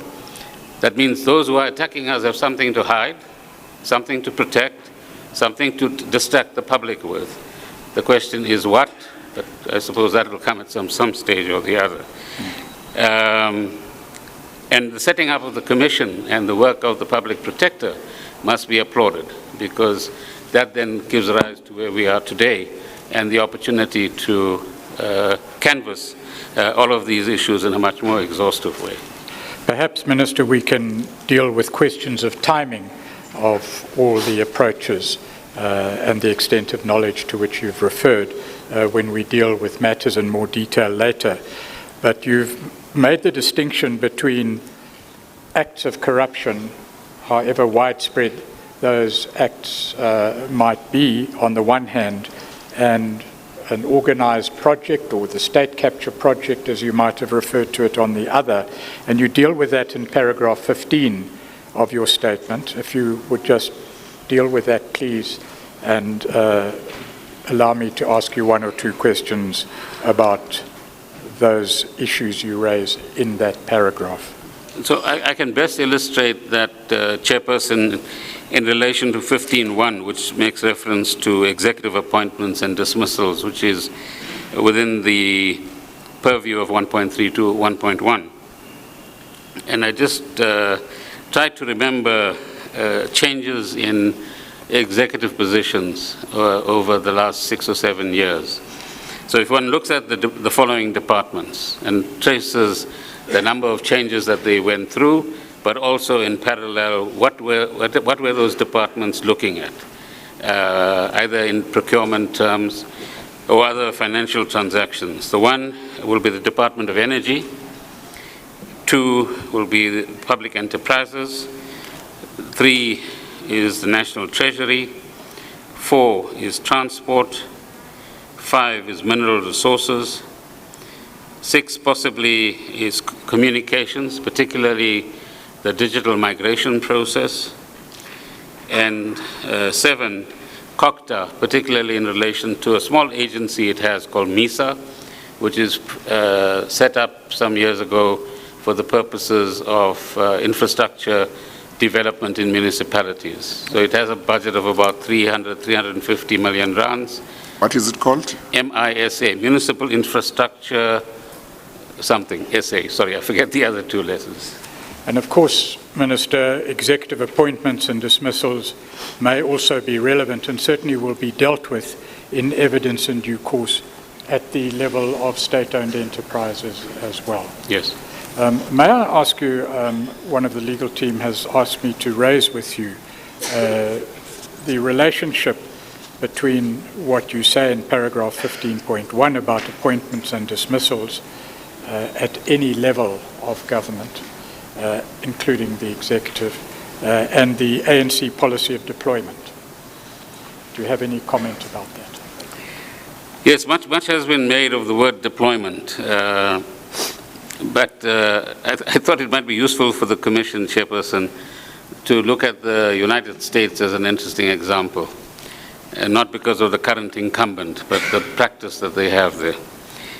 When a presidential election takes place in November and the new president is inducted in January, 6,000 people walk out of the halls and corridors of government. 6,000 people are supposed to walk in the next day, inverted commas. And of course, between November and January, a transition team is created. There's a new book by Michael Lewis, who actually wrote about the financial crisis in the post-2009 period, about this particular transition after the current president was elected as president. So essentially the party that wins and the president who wins has a choice to deploy 6,000 people, in essence. And the transition team is supposed to prepare that. But this book is about how it worked and didn't work, I believe. I haven't read it. The second is that deployment is a practice that you would see in most political organizations. That because political organizations and parties are there, as you pointed out earlier, Chair, to win elections. Once they win elections, they need to have people in place for the right reason or the wrong reason in order to prosecute whatever are their programs for which the electorate has actually supported them. And so after the municipal elections of 2016, for example, if the Commission just undertakes a short study, you'll find some very interesting examples of deployment as well. Thirdly, to come to my own organization, the ANC, it follows the same pattern, that it will look at certain areas of government, and the first line of deployment is cabinet. So immediately after, as you know, the president is inaugurated, virtually within 24 hours, the president announces his choices in terms of who occupies which ministerial or deputy ministerial position. So that's the first level of deployment. The second would be in various institutions. And here again, there is a practice that you consult with the head of state if there are vital issues in relation to a board or a critical position, which doesn't mean taking instructions, but it does mean consulting to ensure that one is doing the right thing or moving in the right direction, or one is aware of all the facts surrounding either a position or an individual. And in that particular regard, for example, in appointing boards of SOEs, we go through a process, either advertising en masse to say anybody interested in XYZ, please apply, which is what we did when we came into office, or advertise in relation to a particular institution. So if you are interested in forestry, the SAFCOL, you can indicate your interest there, and then you make some choices after checking the candidates that are available. And invariably, many of the choices that come out of that process are accepted, but there might be suggestions about entertaining other ideas as well, or other people. I'm not sure if that adequately addresses. You deal later in your evidence, Minister, with appointments at the level of SOEs, and perhaps we can revisit the topic at that stage. You referred to the work by the group of academics entitled Betrayal of the Promise. The extract you requested to be placed in the supplementary bundle is at page 82. In paragraph 16.1 and following, you refer to various categories of actors. Perhaps for the less informed, such as myself, you could give examples of the persons or the officers that you're referring to in paragraph 16.1 and following. To allow us to understand your contention a little more clearly. I'm sorry, Mr. Pretorius. Did you refer us to the supplementary bundle or not yet? Yes, supplementary bundle, page 82. 82. So,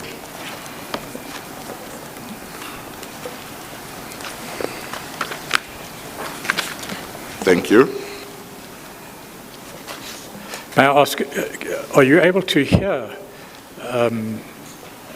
Put it this way, am I speaking loudly enough? Let me put it differently. No, I think I did hear the question then, but having to look for this page has made me forget, so you might wish to repeat that question. Yes, it deals the with page the now, persons referred to in paragraph 16.1 and 16.5 in the statement. In the statement that you made in relation to the analysis by the group of academics that you referred to. So the summary I offer is based on page, your reference 82, but page 56 of the Betrayal of the Promise report and 2 or 3 pages after that, where there are 2 illustrations, Chairperson, that they offer. It's not me that has done this. So on page 85, there's a schema or a schematic diagram which reflects what I'm going to say, and the more generic form of that appears on page 82 of the annexure. So what the Betrayal of the Promise report suggests is that there's a hierarchy of operatives who are involved in a state capture project. The first is the people they call the controllers. These are very senior political people often, from the research that they've done, who are strong men who secure access to and maintain control over resources, and they are the patrons, if you like, of resources. And on page 85 of the annexure, they put in the names of Mr. Zuma at the head of that. But the Guptas could also be referenced as playing such a role because of the access they appeared to have to influence. The second category in the hierarchy is described as the elites. And these are people who are in the networks that can attract resources with the controllers and who establish and maintain patronage networks that facilitate the distribution of benefits. And these could be ministers in our terms, as well as senior managers, for example, in state-owned enterprises, who could play that role. And on page 85 of your annexure, you'll see some names that they've attached there. The next category is brokers, and these are people who have access to resources that can facilitate the trade of resources. And these are people usually on the outside. The names that appear in some of the documents, not necessarily this one, is the kind of role an Iqbal Sharma would have played as head of, I think it was called Assets and Something, a structure within the Transnet board. The kind of role Salim Issa would have played in the Danel Asia case, in the 1064 locomotive case in relation to Transnet, and I'm sure there are many others. So these are the people who, as the word correctly suggests, broker the deals. and have a sense of how the mechanics of that would actually work. The fourth and fifth categories in this hierarchy will be what are called mobility controllers and dealers. And these are people who have the ability to control the movement and access to resources, working closely with the brokers. And the dealers are the people who are responsible for managing and hiding financial transactions and laundering money. And the financial institutions often play a key role because of the kind of infrastructure they have, both within a country and between countries, so at a global level as well.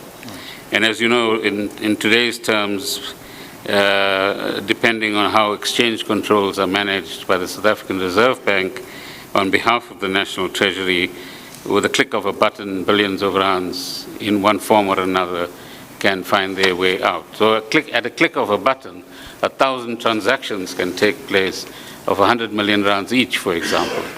And you can have that kind of massive transfer. The latter becomes quite important, Chair, when we start looking at the question, how much was stolen or appropriated by these people and projects? And secondly, where did the money go to? And thirdly, how do we track that money down? And fourthly, how do we reclaim that money through the various agencies? And again, if we don't have law enforcement agencies working well, then whatever bilateral agreements you have between justice departments or enforcement agencies, those won't be put into action because of obvious reasons, and you won't be able to serve South Africa by getting all of those hundreds of billions of rands back. Yes. Thank you. So that's the analytical framework. Yes.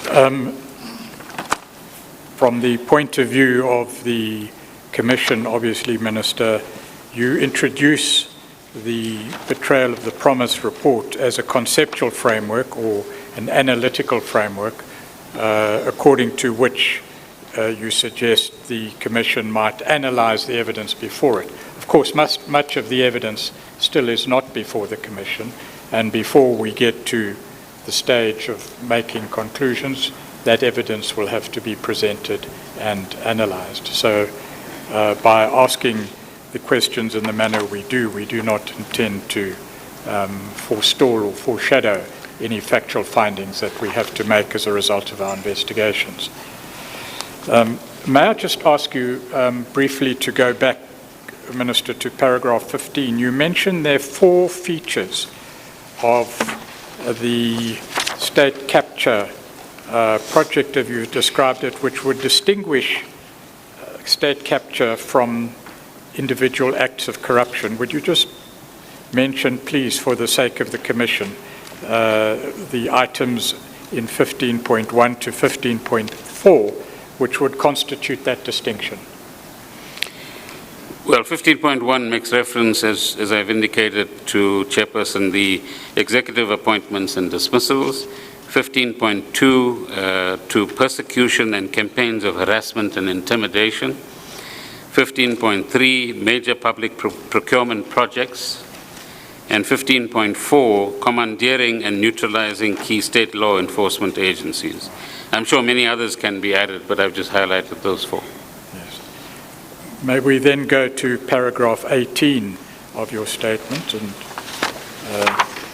ask you to comment on paragraphs 18 and 19 before we get to the role of National Treasury at paragraph 20.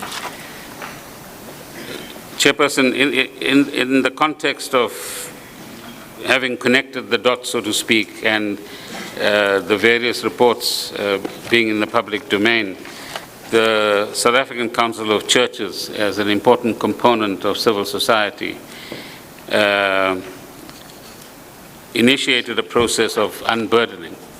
Basically, anybody involved in malfeasance, would you like to come to us as religious figures and unburden yourself? Tell us what happened. How did you do it, etc., etc. And the outcome of that was the release of a report in May 2017, which documents the accounts of corruption and state capture from members and whistleblowers in their different congregations. And I wish to read into the record the following extract from the report, if I may. You may. And I quote, "It now seems that the problem is far greater than corruption, but organized chaos. We have now come to learn that what appears to be chaos and instability in government may well be a systemic design of the madness that ills our governmental environment, a chaotic design. A careful analysis makes the case for the following observable trends of inappropriate control of state systems through a power elite that is pivoted around the President of the Republic, that is systematically siphoning the assets of the state. They do this by, 1, securing control over state wealth through the capture of state-owned companies by chronically weakening their governance and operational structures. 2, securing control over the public service by weeding our skilled professionals. 3, securing access to rent-seeking opportunities by shaking down regulations to their advantage and to the disadvantage of South Africans. 4, securing control over the country's fiscal sovereignty. 5, securing control over strategic procurement opportunities by intentionally weakening key technical institutions and formal executive processes. 6, securing a loyal intelligence and security apparatus. 7, securing parallel governance and decision-making structures that undermine the executive." Close quotation. So that sums up pretty much what I've been saying and what the Betrayal of the Promise report says. But this is an excellent example of our democratic balances, if you like, in our society, Chairperson, where the religious community also saw it as their responsibility to both analyze and bring to the awareness of the South African public what was going on, and how do you paint a picture of what was going on so that we all understand this phenomenon called state capture.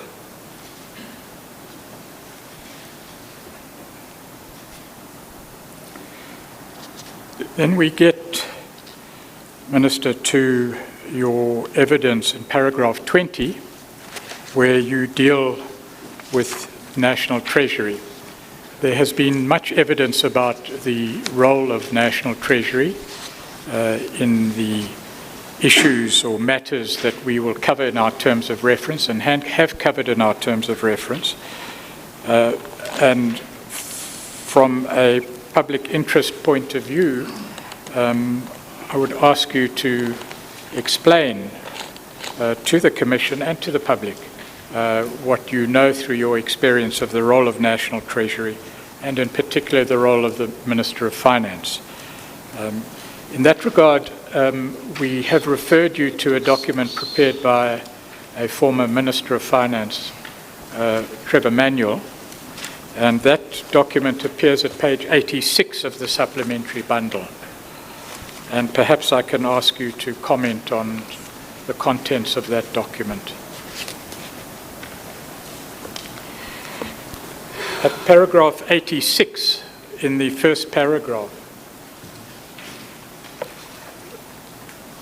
former Minister Manuel refers to the roles and responsibilities of the Minister of Finance. You could take a moment to look to that, or if you wish, read it onto the record. Let me read that for the benefit of both the people here and people sitting at home and elsewhere watching. If I may, Chair, yes, you may. The first paragraph says, "The roles and responsibilities of the Ministry of Finance are distinctly different from all others. Firstly, the functions are performed through a number of discrete departments and a series of agencies. Secondly, there is the reality that even the tasks of the National Treasury alone are sufficiently diverse for the department to be considered an amalgam of different but interrelated functions. Unfortunately, the official handover report follows a set template for departments that does not adequately capture the complexity of tasks. We can go on then, Minister, to the next page, page 87, where the work of the Ministry of Finance is described in more detail under the head, the job description of the Minister of Finance. Again, I quote, Chair, even in the best of economic times, and these are not the best of times, is referring to that period when the financial crisis had just hit South Africa. Being the Minister of Finance means playing a role in government that will not always lead to unqualified popularity. This is excuse me. This is partly a result of the role of the Minister of Finance in the budget process and all the expenditure management tasks that go with that.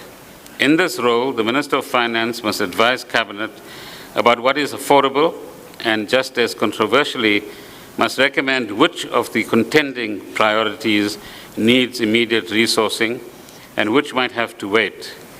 Inevitably, this means that the Minister of Finance is sometimes cast in the role of an obstructionist or Scrooge and becomes the obvious target for blame if and when delivery agencies appear to fall short of their aims and objectives. The next paragraph says, another reason for the unpopularity has to do with the fact that the policy role of the ministry abuts those of a number of other ministries. This means that there may sometimes be contestation between the Minister of Finance and other members of Cabinet about the appropriateness of particular policies which fall outside the formal domain of the Minister of Finance. May we then ask you to go to the next page, Minister? Under the head, the core responsibilities of the Minister of Finance now. Again, I quote, Chairperson, the most significant entities for which the Minister of Finance is politically responsible are the two national departments for which the Minister is the executive authority, the National Treasury and the South African Revenue Services, and three regulatory entities, the Financial Services Board, the Financial Intelligence Center, and most recently established the Cooperative Banks Development Agency. He or she is responsible for two state-owned entities, the Development Bank of Southern Africa and the Land Bank. The Minister is also responsible for Statistics South Africa. Some of this has since changed. If we could just pause there a moment. I believe there's a request for the supplementary bundle so that the legal representatives of interested parties can follow it. Perhaps I'll make sure they're distributed and then come back to this. Okay, no, that's fine. And I guess the areas or passages that have been read by the witness can be marked for purposes of helping the legal teams to see which paragraphs were quoted. So I only have one more extract to deal with, and that appears at page 91 and deals with the functions of National Treasury, but we can do that in due course. Thank you. If I may just comment on one phrase that I made reference to, and that is fiscal sovereignty, Chairperson. It's a term that I think Minister Manuel coined at the time, but an important one for South Africans to understand. That after we dealt with the effects of the burden that the apartheid state left for the first democratically elected president and his administration, Mr. Mandela, and overcame the issues of debt and so on, South Africa can proudly say that most of its expenditure came from taxes that itself collected from its own citizens. Secondly, that South Africa has not subjected itself to acquiring loans or assistance in the form of finances from bodies like the International Monetary Fund. Therefore, South Africa is very different from a majority of developing countries where the IMF, for example, particularly in its old mode, is not able to come to South Africa and give instructions to its government on what to spend its money on and how to spend its money on the different projects that it actually intends to. And when we look into further the effects of state capture and the kind of destruction or undermining of key institutions, is that the ultimate effect could well be that we begin to impact on economic growth, we begin to impact, therefore, on revenue, both for the reason that economic growth is lower, but also the revenue collection agency is not in the state that it should be in. And ultimately, that impacts upon the expenditure framework that you can afford at any particular point in time. And you go through then a period of constraining expenditure rather than being not necessarily expansive, but certainly supportive of both economic growth and social transformation as well. So protecting fiscal sovereignty in our case is as important as protecting our democracy in terms of the Constitution.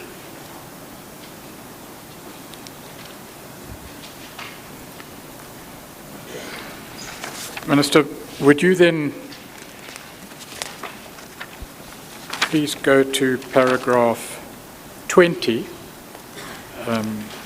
Not going to ask you to comment on another former minister's views, but just to place your own views on record in relation to the role of National Treasury and what you have brought before the Commission in the paragraphs which follow on page 11 and 12 of your statement.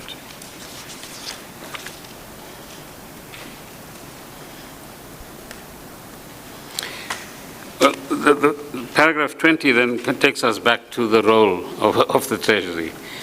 And it's to repeat the point that Minister Nene, I think, has already presented to you, which is that the Finance Minister is in effect analogous to the CFO of a big corporate. Of course, there's no big corporate as big as the South African state.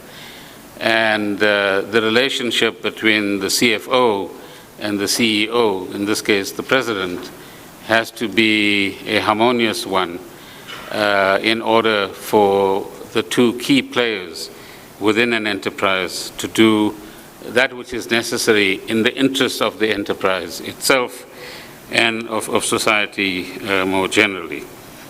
National Treasury is one of the key institutions, as I read through the extract, and it has many, many roles, actually.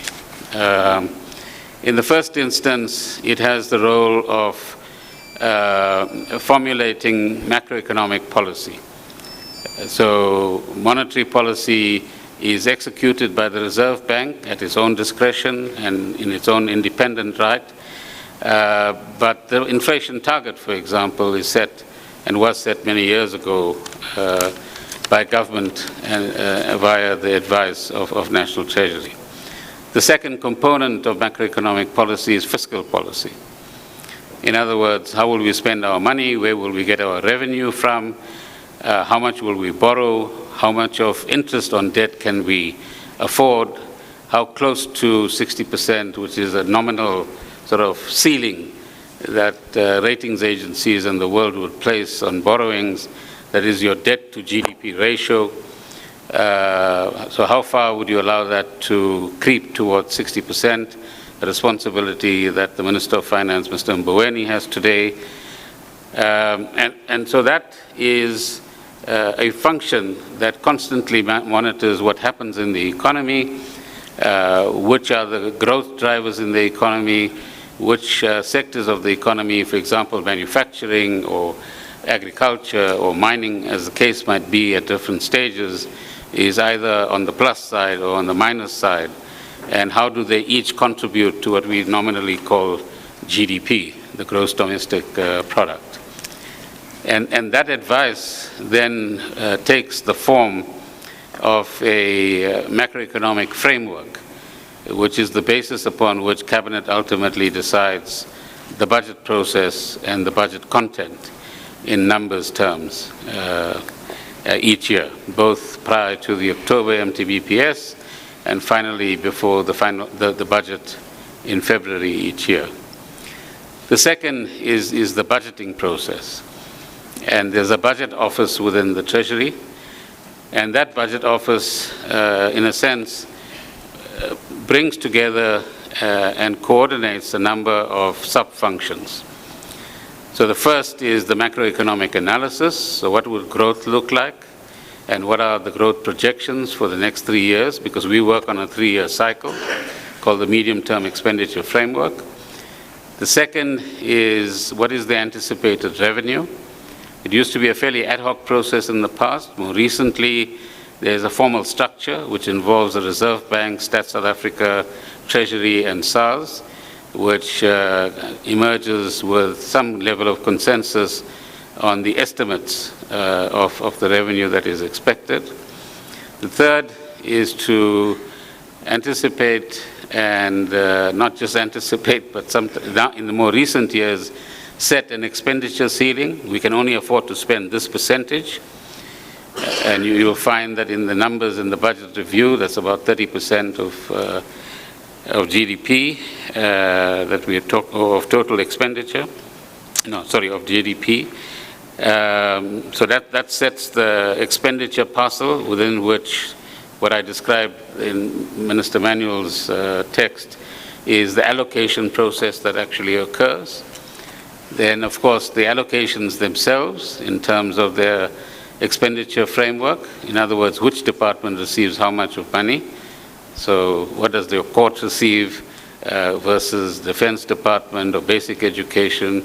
And those priorities emerge usually from the manifesto of the governing party, translated into a medium-term strategic framework, and yet again translated together with the aspirations that we set in the National Development Plan into priorities that government will support at any particular stage.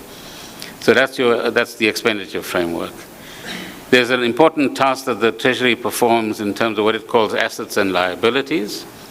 It's a complex function which most big corporates would have, and in many of the bigger state-owned enterprises, this is where institutions like Trillion and regiments entered the terrain and, inverted commas, earned fees for functions that the people employed there should actually perform.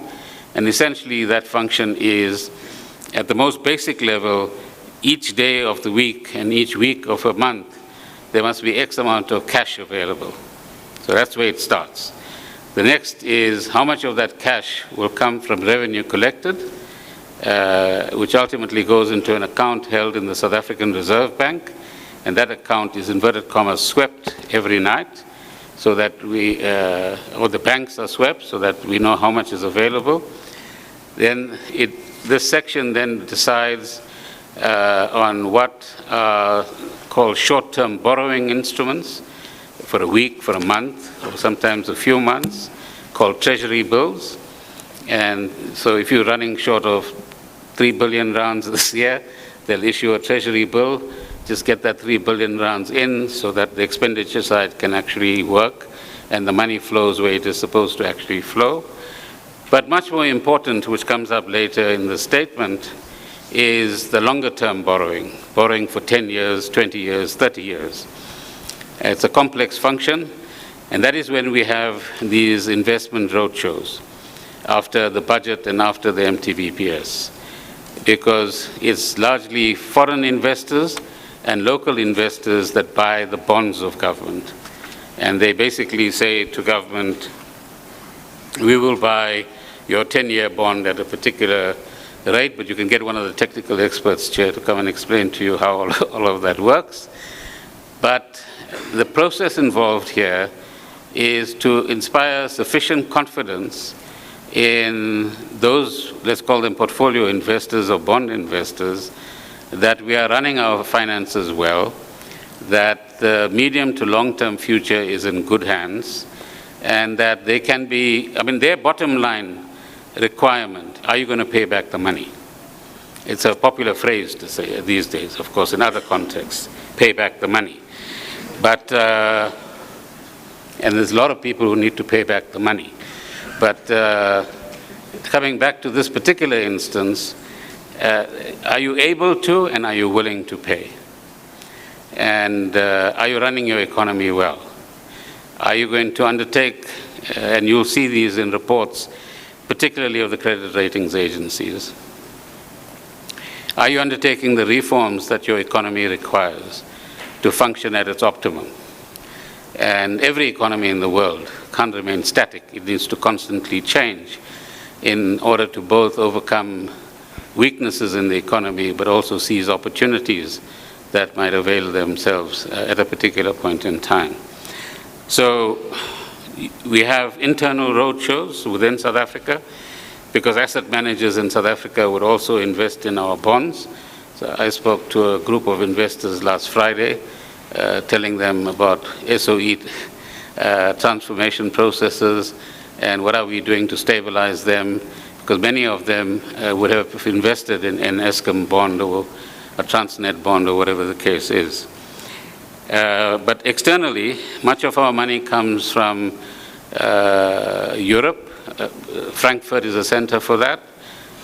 London, suppose they're not going to be much a part of Europe for longer after Brexit, but London is an important asset base. And then Boston, New York, and sometimes both San Francisco and Los Angeles is where the big money lies, and these are the people you need to convince to buy the bonds. I think the number at the moment is that we have as our total debt parcel just over 2 trillion rands, which would have maturity levels, meaning payment dates, stretching from now into the next 20 or 30 years over this particular period. So that's an important the assets and liability function. I can go on talking about that. In addition to that, you have a public finance function, and that's the function related to the expenditure side. And here you have a number of officials who, in essence, are allocated to a particular set of departments, who follow the expenditure patterns, understand their programs, understand some of the policy changes that they want to make or have made already, and are able to interrogate the department's numbers and whether they have actually spent the money in the right way, or whether the promised outcomes have actually been achieved, or the rate of expenditure is being kept with in terms of the promises that they've actually made. And it's the final outcome of those discourses that happen between Treasury officials, and there are others who come from other departments as well, because this is a technical process which is called MTech, that the officials go through. It involves the presidency, I think the Department of Planning, Monitoring and Evaluation, and a few others as well. And they collectively decide what is to be allocated, or what is to be cut, or what is to be cut in one place and diverted to another at the end of the day. There's also a set of regulatory functions. The Accountant General accounts to the Minister as well, and the Accountant General sets accounting standards for the public sector. And there are then also institutions like IRBA. I just forget but it's responsible for, it's called the Independent Regulatory Board for the audit profession, which accounts to the Treasury as well. There are also IT systems that the Treasury runs either with other departments or in its own right. I don't know what they call these days, but there used to be a system on the expenditure side,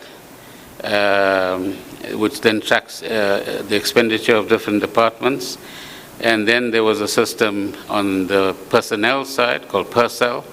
So once one becomes an employee of a particular department, one's details are put onto Persel, and the Persel is the system that pays out your salary at the end of each month as well. So those would be your main functions. There are regulatory functions, as we've indicated.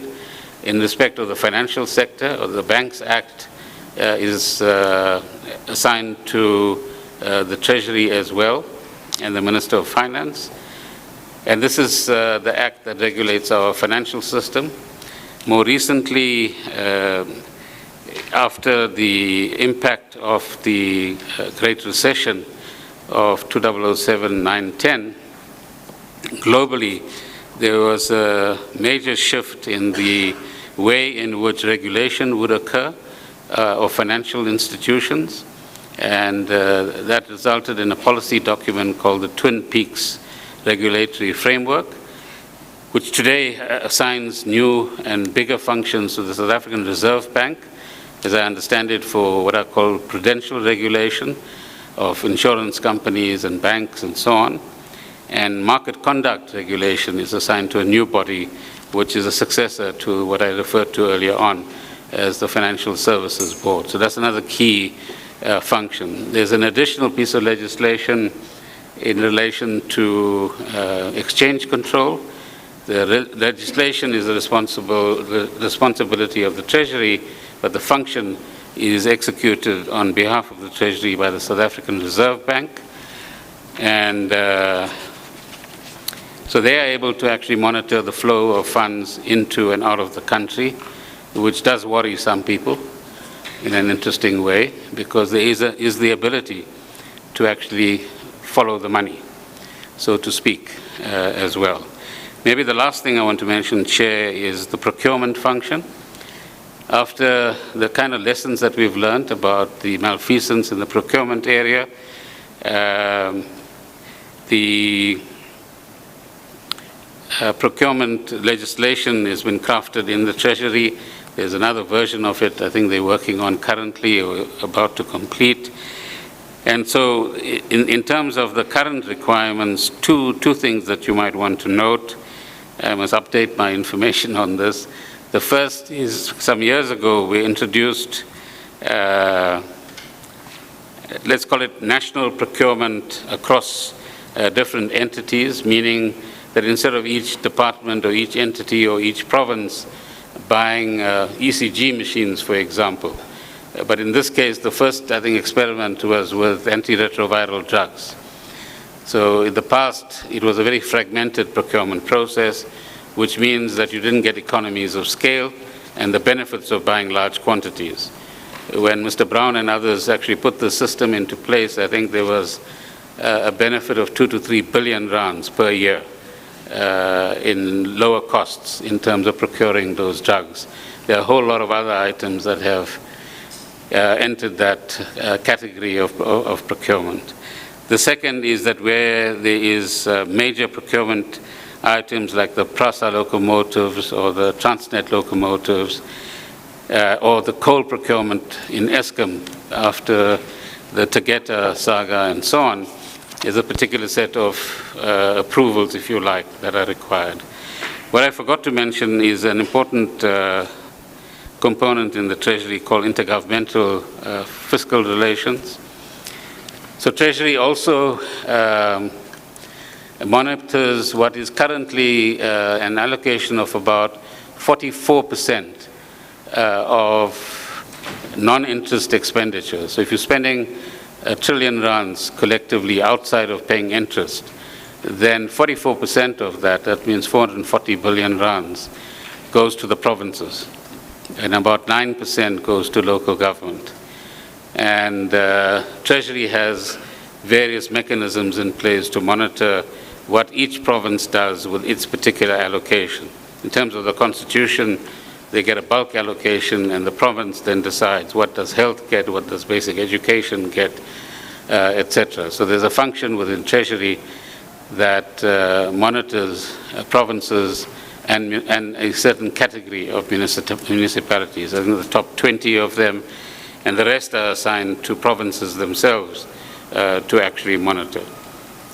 So that gives you some idea of the span of its work. Thank you very much. That perhaps is a Thank you. background which will excuse us from returning to former Minister Manuel's document. And if we could go then to paragraph 21 of your statement, where you talk about the pressure or conflict in which Treasury found itself, which is a theme which will carry through in the factual portion of your evidence later on.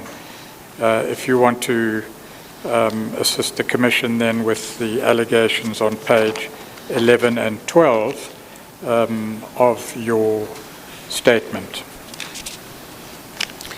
So in relation to paragraph 21, by way of example, Chair, is I think what Mr. Jonas was told by the Guptas, that if he accepted the finance position, one of his priorities would be to get rid of 4 officials. And they were named as the Director General Fuzile, Mr. Momoniat, Mr. Donaldson, and Mr. Brown, amongst others. Now, in an institution like Treasury, but indeed SARS as well, and I'm sure many others, institutional wisdom and knowledge is quite crucial. If you lose 20 years of experience, and Mr. Fuzile, for example, was in the Treasury for 20 years before he left for his current position, and that 20 years can't be taught in 2 years. So that's a classic example. The more recent attacks that Mr. Momoniat and others have been facing in Parliament and elsewhere is yet another illustration. The electronic media or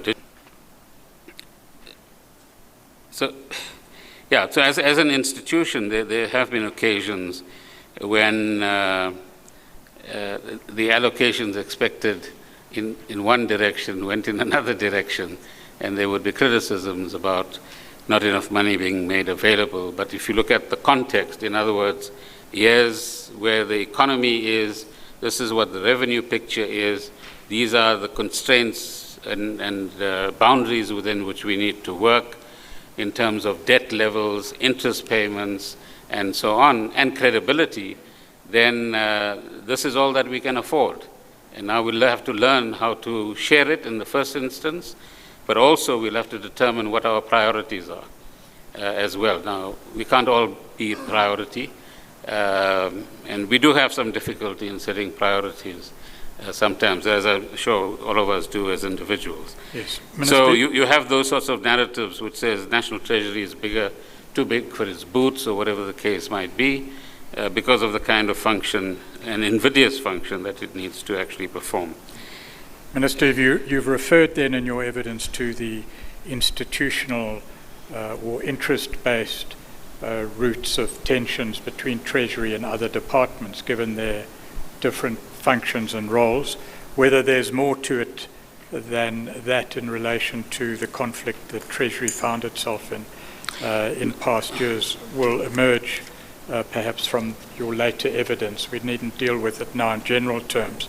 But I want to ask you in relation to paragraph 23, you say in your 6.5 years as Minister of Finance, we understand that to be during the period 2009 to 2014, and then from 2015 to 2017.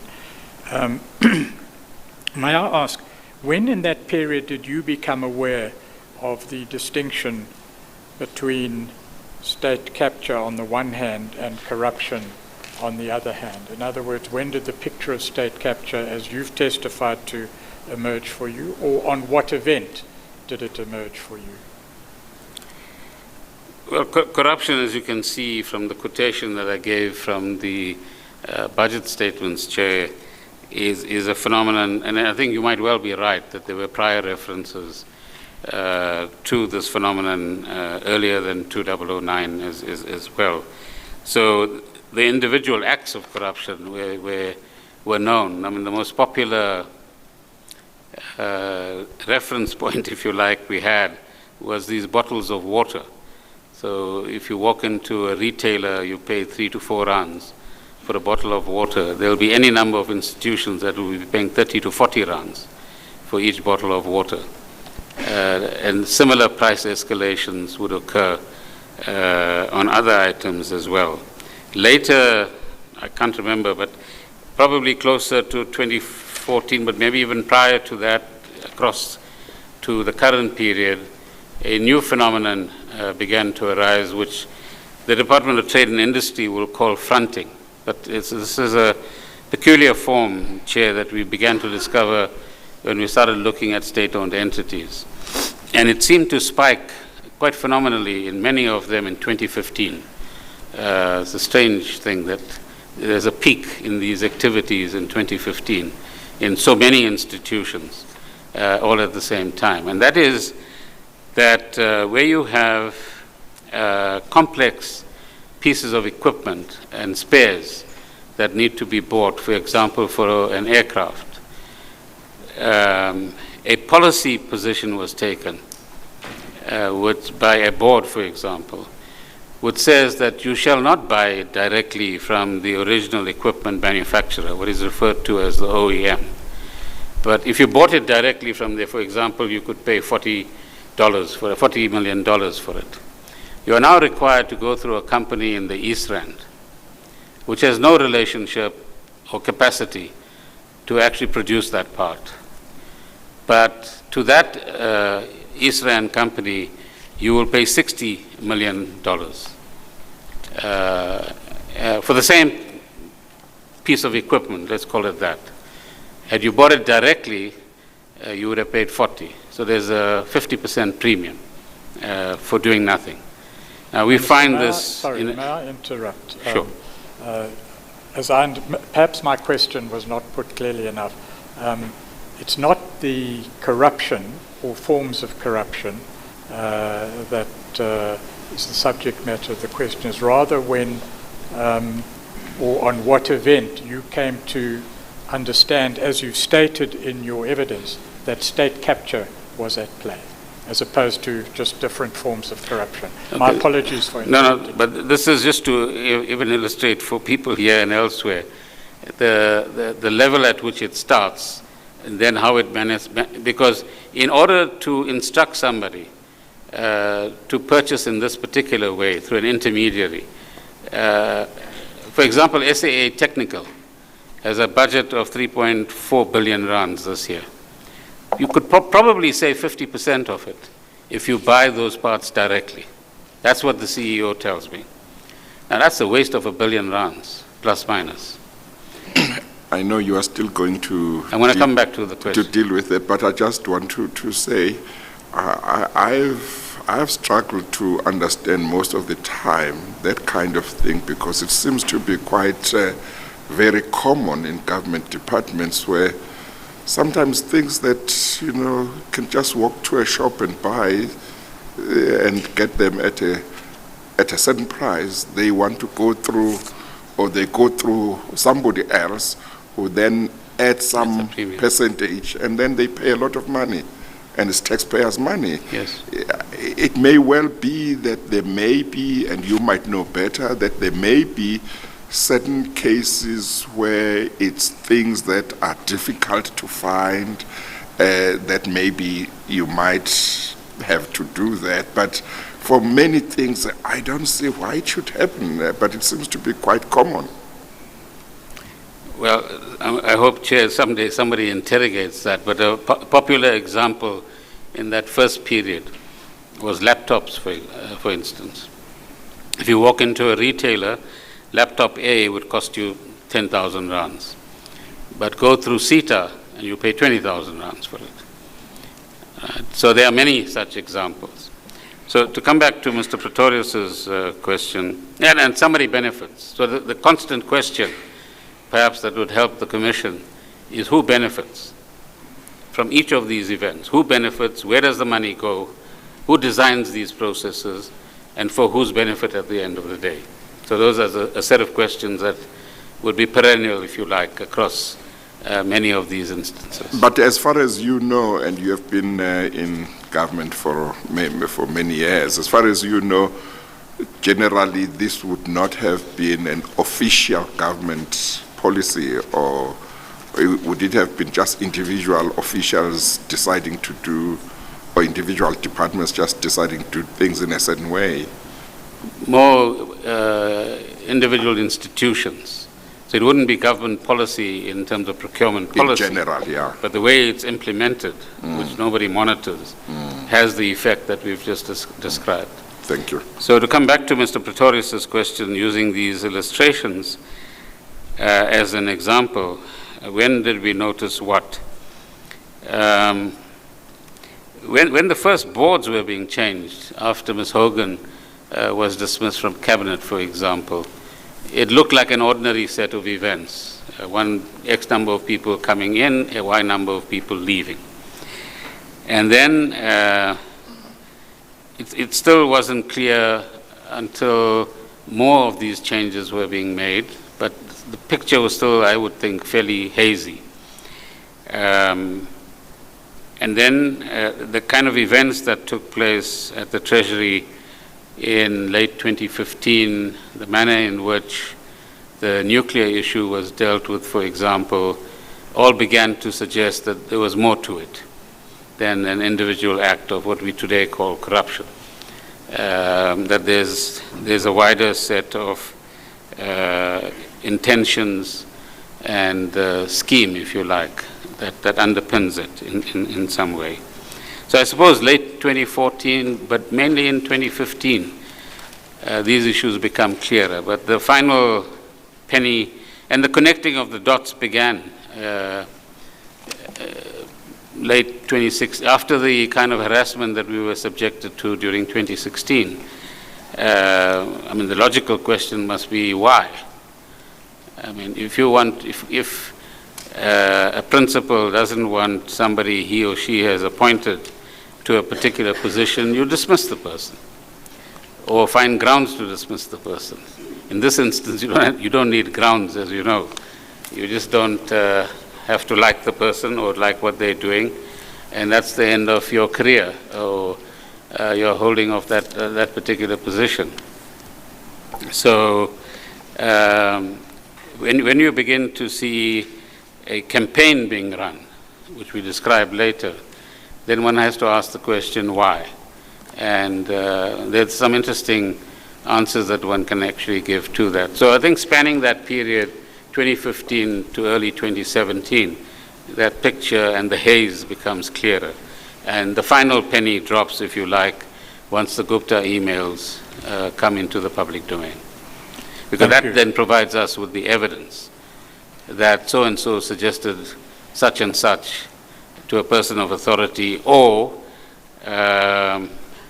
even as early as, which we now discover, as early as the 4-day period during which Minister Nene's replacement was in office, documents that the DG then had prepared around the economic outlook and what our options were as a country. Now the emails show were distributed by, it would appear, the advisors to the then minister in office. So clearly the intentions were there during that time. And there was a particular interest momentarily during that.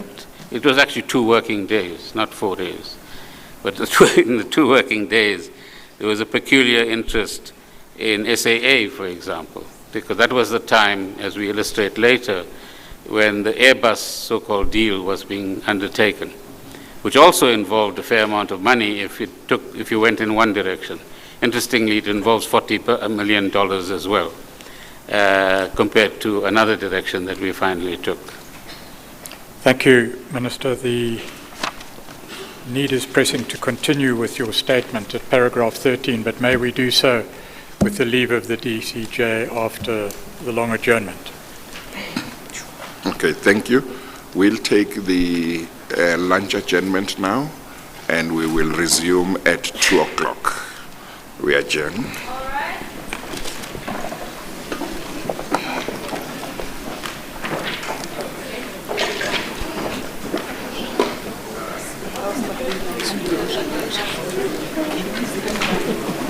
No, they've closed the doors. They've closed the doors. Did you see the message from